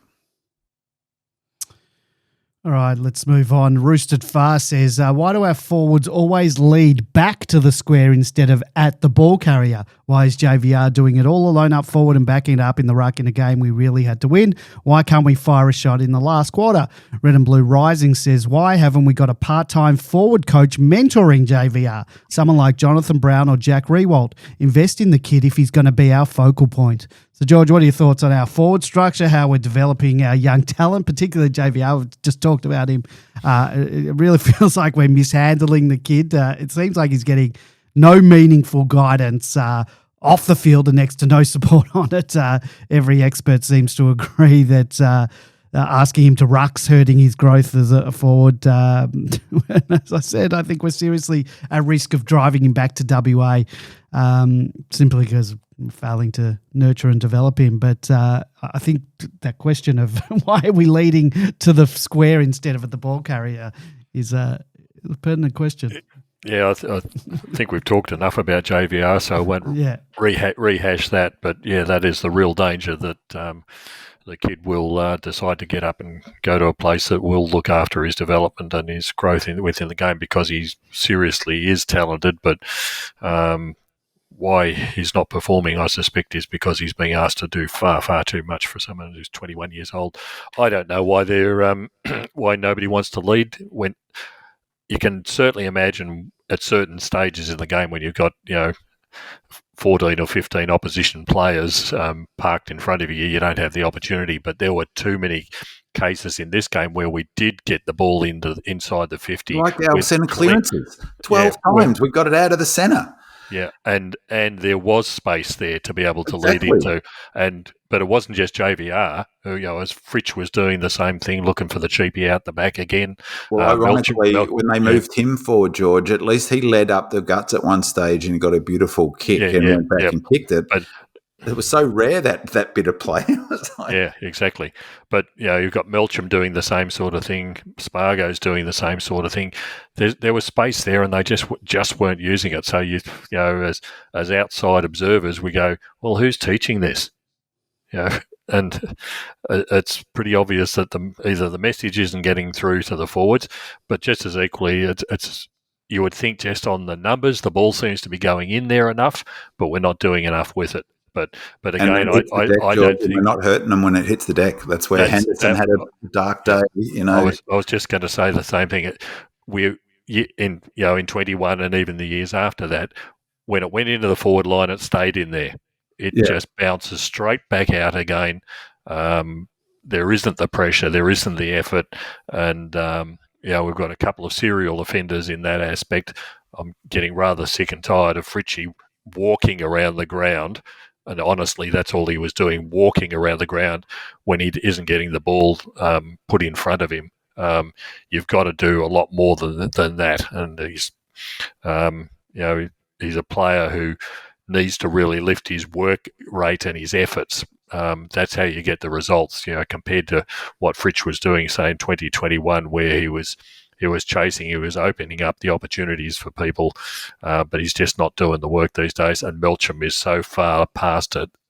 Except he can kick, like some of his kicking, set up one of our goals. I think one of our 50% of our goals was set up by Melcham in the first half. Yeah. Maybe it was in the second half he did that. Yeah. But it's just cameo. Yeah, you want effort for the whole game. Not it was a brilliant mark. He took it on the wing that got the ball. Again, that was 2 against 1, and he was 2 against 1. We were kicking to win the whole match, and he was, of course, getting outmarked. Yep. So, but it's just cameo efforts. You've got to hard work gets you a long way, and our forwards aren't doing the hard work. It was interesting that they. I'm pretty sure 𝗦cie played forward for at least part of the. I wish they'd tell on the coverage who's playing where at any given time. It's just a joke, but he looked like he was starting in that last quarter in the forward line, and that's where I think it was earlier than that even. Was it? He was up there. I think it was just part of the interchanges that they do these days. But I think it also showed, and again, it's difficult on the television why you don't play him in the forward line. He cannot chase. Yeah, but it's still like pressure and but you can't play him in the forward line. He can't play midfield then. Well, really, right. by the same logic. We're getting Guys, to the stage. Can I just interrupt because I didn't include this question in, so I'll give him his due. Hatchman said we need to talk about 𝗦cie. I'm only going by what I watch, but he just murders the ball every time he gets his hands on it. I love his heart, his strength, his guts, but he's becoming a liability. Should he sit in the forward line to help lock the ball in and increase forward line pressure? Something we are embarrassingly bereft of right now. So continue. I just want to. I reckon have the time spot on. I mean, Adam the God's been calling for that on Demonland for a while, and I agree with it. And again, I keep harking back to the Port Hawthorn game, and it was Port play a brand of footy that really is interesting in the sense that it combines high pressure and contest that we've been trying to do with a super, super high press. And that's what's really hurt them over the years is defensively they get opened up. But when they're on and they're high pressing, they play like we did in 21, which was really get it in there, trap it in there, win it through contest. And half of their goals were for when the ball hit the deck inside the forward line and players like 𝗟𝗶𝘀𝘁𝗃 and Rosie and the Richards, I think it was, a young player, like even young players were manic pressure inside their 50 and winning the spillages and snapping goals. And that's something we're really lacking. And I'd put 𝗦cie up there for that reason. Have 𝗦cie, really sort of get about it. Henderson's got to be showing more than he has in that regard. We've got to get back to that sort of intensity inside 50. All right. El Diablo 14 asks, do you think Melbourne's list manager Tim Lamb needs to go? He wasn't able to bring any quality recruits after 2021. Truly a waste of our premiership window. Nita Fart says, like that name, would like a discussion about list management. I look at the 𝗚cie/MFC list of players and I'm placing my hopes on players like Fullerton. By the way, I believe he should be given a chance given our forward line issues, but I don't believe we have the players underneath to make a real impact. Has the club faltered with its draft strategy of giving away mid-draft picks, focusing on high-end draft picks only? I believe the high-end picks will be good players, but our depth is poor, and who do we bring in as a glimmer of hope? So, big man, since our premiership in 2021, this is the list of players that we've brought into the club. Luke Dunstan, who's now retired. Brodie Grundy's been traded to Sydney. Tom Fullerton can't get a game, even after kicking 5 goals. Shane McAdam can't get fit, and I don't believe he'll ever be able to get his body right. Jack Billings can't get a regular game. Tom Campbell, he's a bit injury-prone, but didn't seem to be getting a game before that. Harry Sharp's getting a game. Jack Henderson, Aidan Johnson, not exactly household names and not really tearing it up in a team that's 0-5. In that time, Nathan Jones was retired, Aaron Vandenberg retired, Neville Jetta retired, Jaden Hunt traded to the Eagles, Toby Bedford traded to GWS, Luke Jackson wanted to go and traded him to Fremantle, Sam Wiedemann traded to Essendon, Matt Jackdaw retired, Mitch Bowen retired, James Jordan traded to Sydney, Harms to the Bulldogs, Grundy to Sydney, and Hibbert's retired, and Nibbler, our mate Nibbler, has gone to Adelaide. Are our list management decisions to blame for our current state? Look, without wanting to prosecute that again, I think that stuff's overplayed, to be honest. No clubs really bring in that many influential players. The days of real star trades are over. I think Hawthorn have done well bringing Barras in, for instance. There's, we've done it as well. I've pointed that out before. Bringing Lever in May, and Brown, we're planning for the future. The one in bringing the Windsors in, bringing Colt in, bringing McVie in. Well, he was a rookie, but a high draft pick in Lindsay and Langford. Those are all drafts, not trades. Yeah, they're drafts. So, I'm not talking about drafts, talking about trades. What I mean is that's where we've put our energy. But, not that many clubs have brought in trades that have, I just think it's overstated. So you can pick any club and go, oh yeah, they brought in 2 or 3 players. But the reality is most clubs' success is built through the draft. Geelong are an outlier, but they brought in Cameron and Stengel was a really good pickup. But, we've had our successes too. And as I said, Langdon's probably one of the best recruits from another club in the history of the Melbourne Footy Club, I reckon, or certainly in my time of barracking for the D's.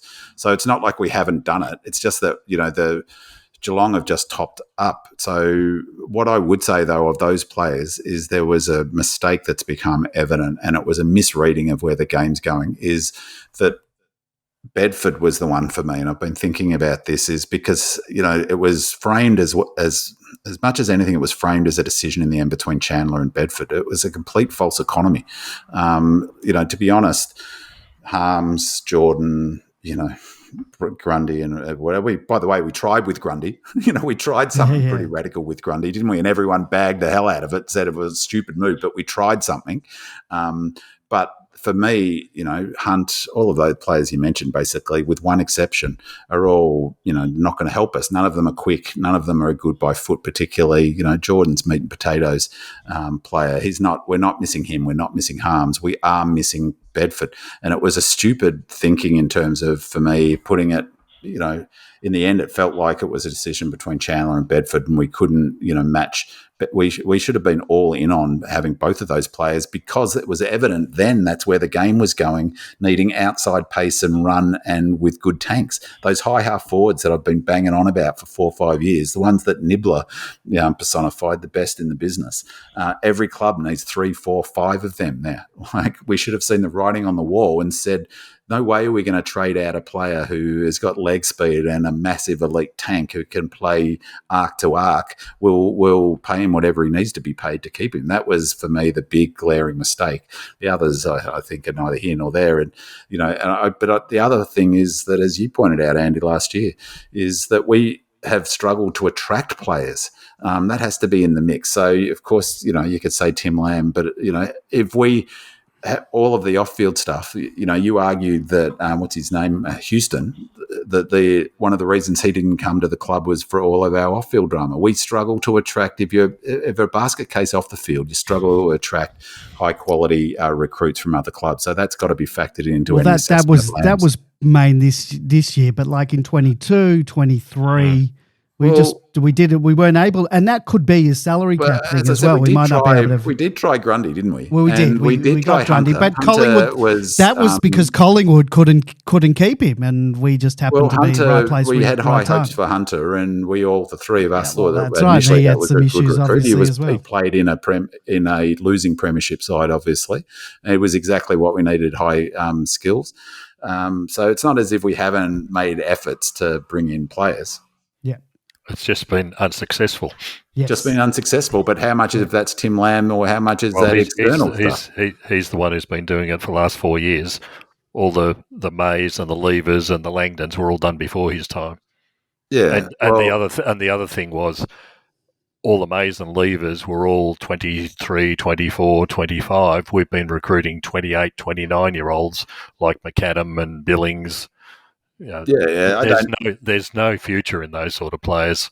Well, maybe but to be fair to Tim Lamb, pretty hard to recruit top shelf player when you've got your most talented footballer, leaking, or however that comes out. How much chaos there is at the club, it's pretty hard, isn't it? There is absolutely no chance we're bringing anyone of note unless they're of note in the waffle or something like that. Because we're not now going, well, what do you want me to do? I wouldn't even waste whatever minutes he's got. Do people have minutes on their mobile phone anymore? Calling people, because no one's coming. I'll give you that now. No one is coming unless we're throwing a lifeline to some VFL player. No offence to anyone playing. Well, and that's another point. That's a point well over the years as well is that, every year there's dreaming about these sort of players who are going to make a big difference, and how many actually do. You've got to spend big coin, and even with Houston, he hasn't done much yet for Pies. He played well in that first match, but he's not set their house on fire. It just doesn't happen that often that a player, it happens sometimes, but and as I said, we went to the table with Grundy and that didn't work, and we got smashed for that decision. Yeah. Smashed by the media, smashed on Demonland, smashed by Melbourne fans. I think the only way we're going to be able to sort of maybe attract other players is with a regime change, and someone who comes in with all their own new people. Exactly. The current stock. How does Tim Lamb go getting someone like Stengel? You don't even look at someone like Stengel with the baggage that he had. He goes to Geelong because Geelong can offer him stability and a way of hiding his indiscretions should he carry on off field because they're very good at that. Leak. They're very good at that.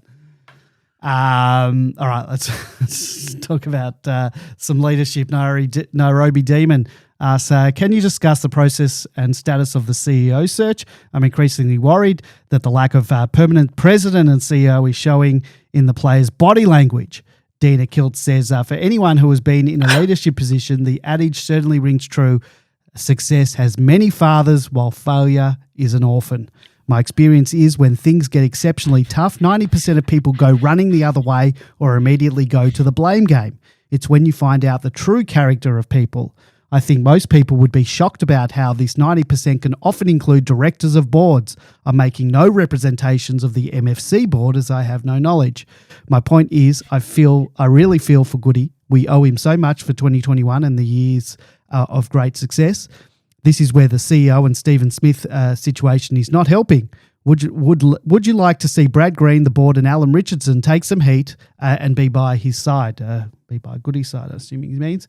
We did get an email today from interim President Brad Green today, and it reads, "Dear members, I'm writing to acknowledge what has been a disappointing start to the season.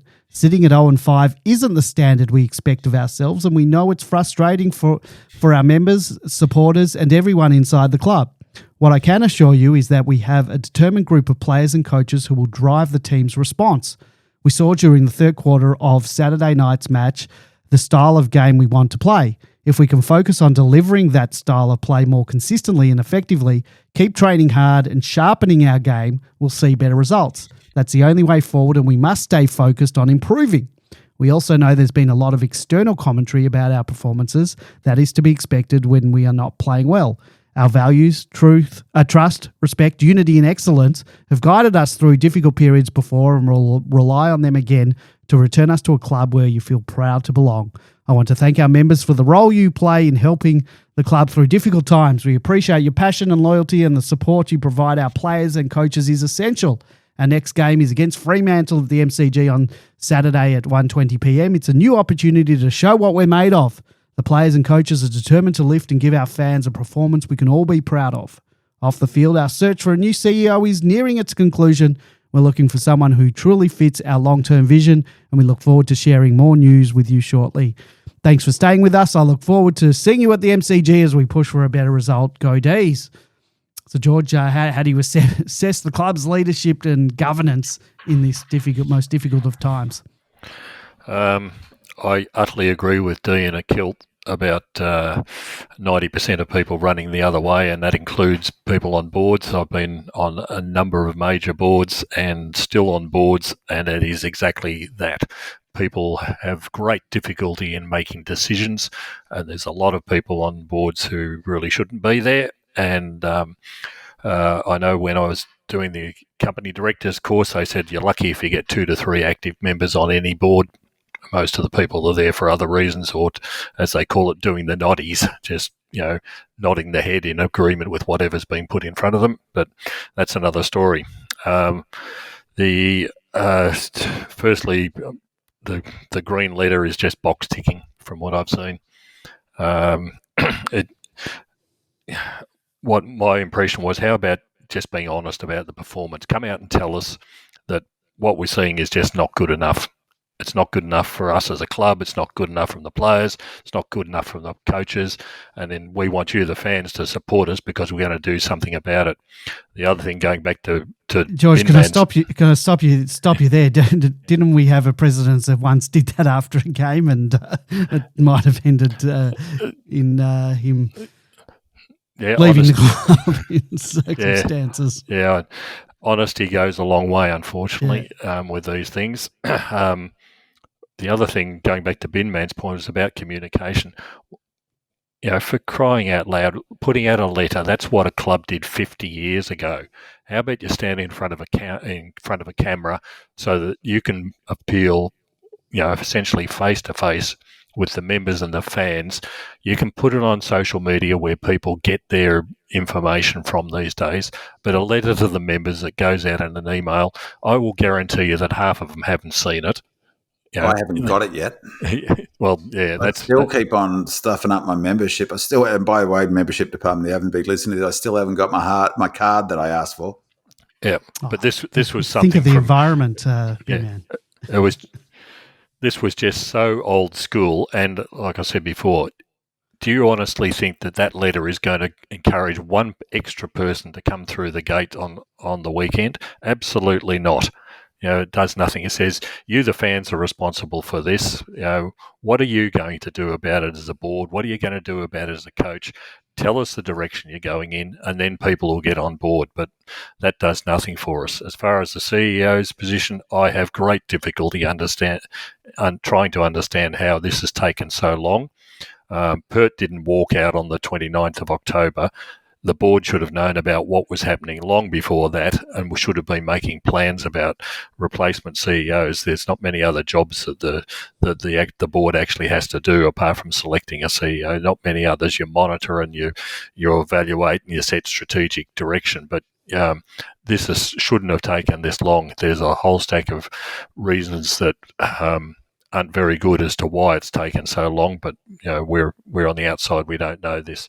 So I can't help out with anything in those matters. But yeah, how about some honesty and some truth and some up-to-date communications from the club? It'd be really appreciated. Here, George. Before you go on, Big Man, a couple of things, George. We've heard the line about the search. We'll be sharing some info. We look forward to sharing some news with you shortly. I'm still waiting on news of the home base that every time we hear exciting news is just around the corner. And the other thing is someone did put through that letter, someone on Demonland put through that letter into one of those AI checkers. And it's he said, this guy, Red Jacket, said, we should get AI to run our club, because the AI checker found that 91% of the text is likely to have been written by AI, and 17 out of the 18 sentences are likely to be AI generated. So the only sentence I can see that looks like it wasn't AI generated was the "go D's" at the end. So anyway, Big Man, take it away. I totally agree with what you're saying, George, about that. For one, I haven't got the email. So I have to see Demonland for know that Brad Green has put that out. I don't go to the website because the website's hopeless. And so what sort of communication? Admittedly, I'm not on any social media, but you're totally right. Why a message? So why a message from the president at this point in time? What's it, so it's normally a flag for a crisis. It's what you said last week is that, beware the president coming out and saying, the coach has the full backing of the board. That stops one step short of it, but it's also, it's full of half thing. I just, for the first time, saw, what is it? Our values: trust, respect, unity, and excellence. And I thought, I was going to make a gag out of what that, the acronym, TRUE, is the acronym. And I couldn't make a gag out of it because it felt like that some sort of consultant comes in and say, let's 100%. See what words we can make out of TRUE. We start with 100%. The word TRUE and work back from it. I didn't even know that they were our values. Okay, well, let's say trust, respect, unity, and excellence. Well, respect as a fan, as a member, as someone, as Lazy said, it's bloody expensive to buy a membership these days.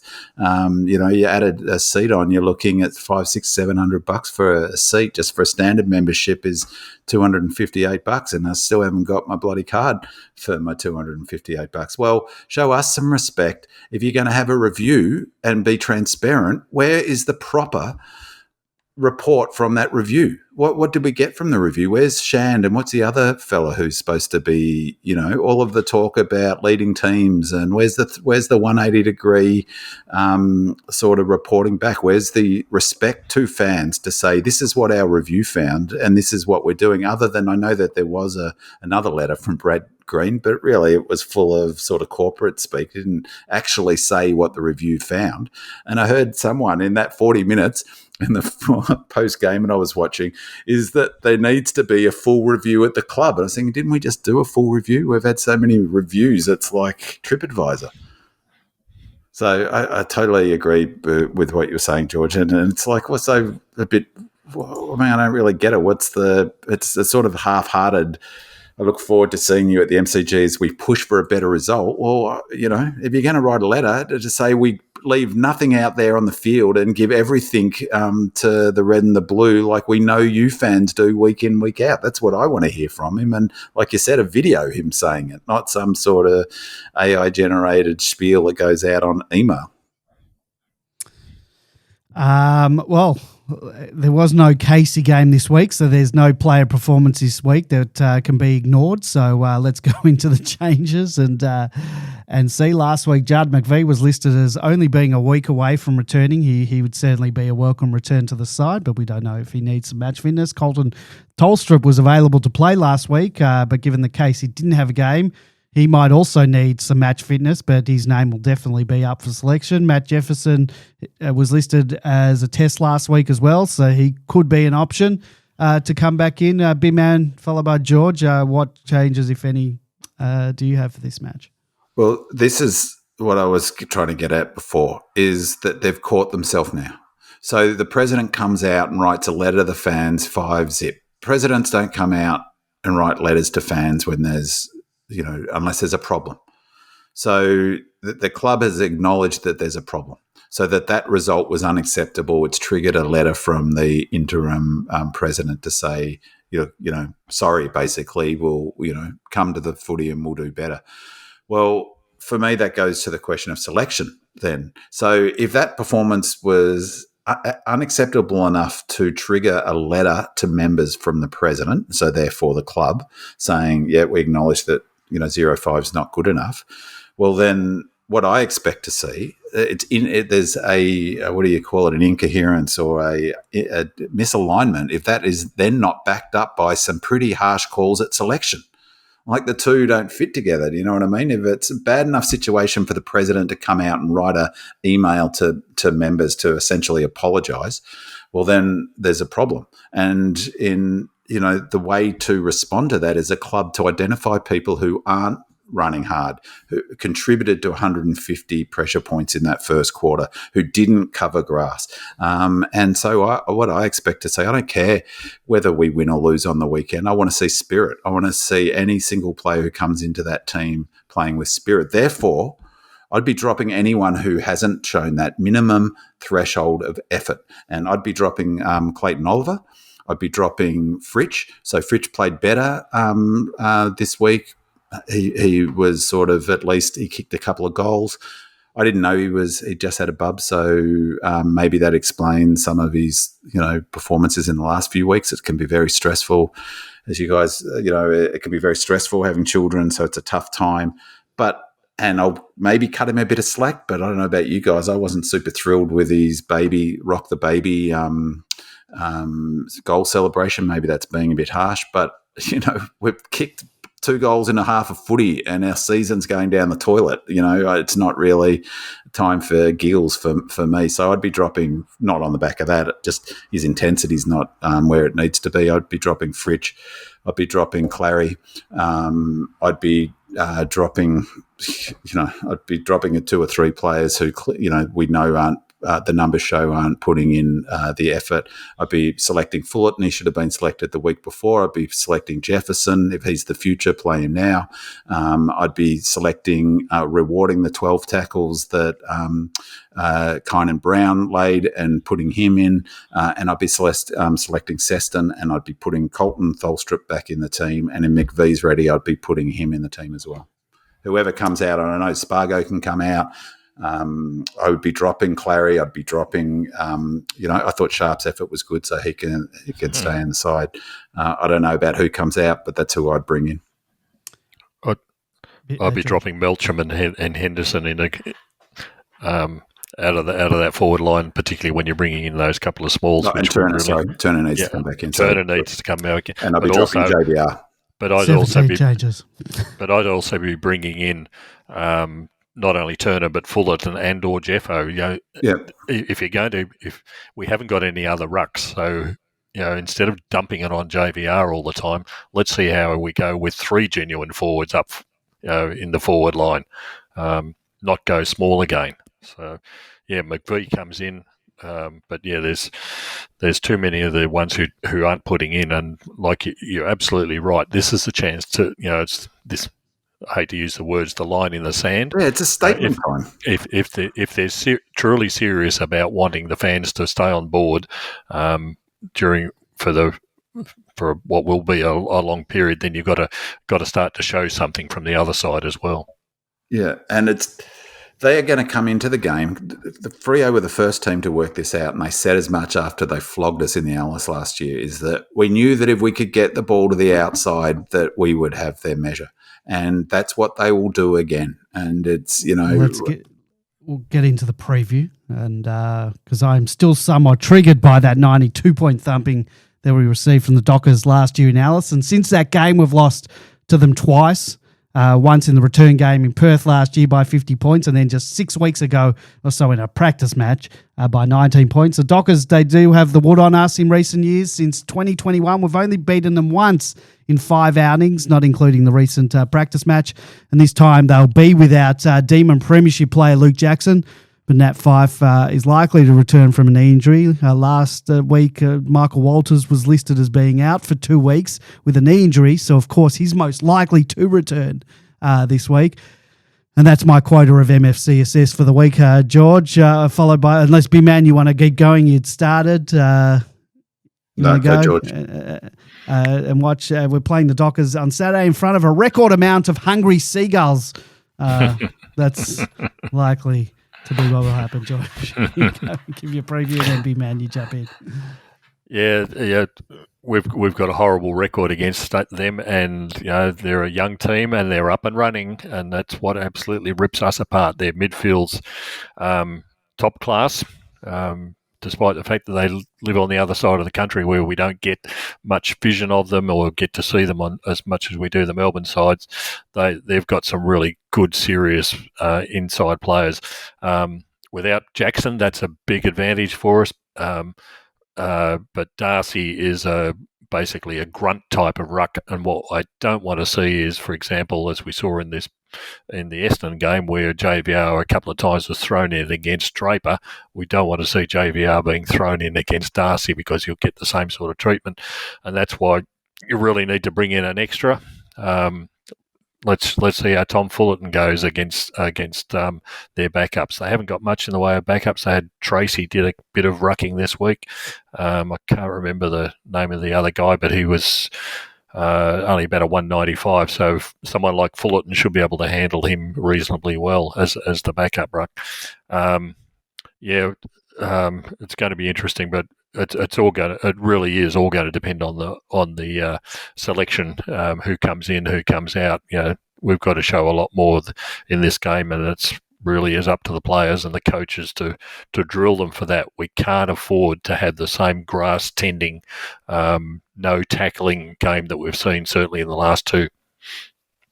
Yeah, and Freo will do exactly what they've done to us since that Alice game and all of the games since.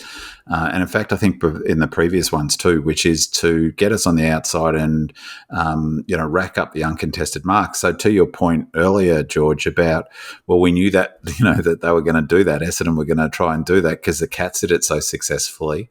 Well, what I want to see, you need players who have got the wherewithal to push hard to take that away from them, to gut run across to make sure that they can't just chip it around. So it'll be fascinating tactically whether we allow that again. I mean, if they do, and that's a low pressure first quarter, I'll seriously be tempted to leave the MCG and in protest at quarter time, because, the only way to do it is to do what Port did against the Hawks, take away their ball movement by frontal pressure, is rushing it, being manic at it.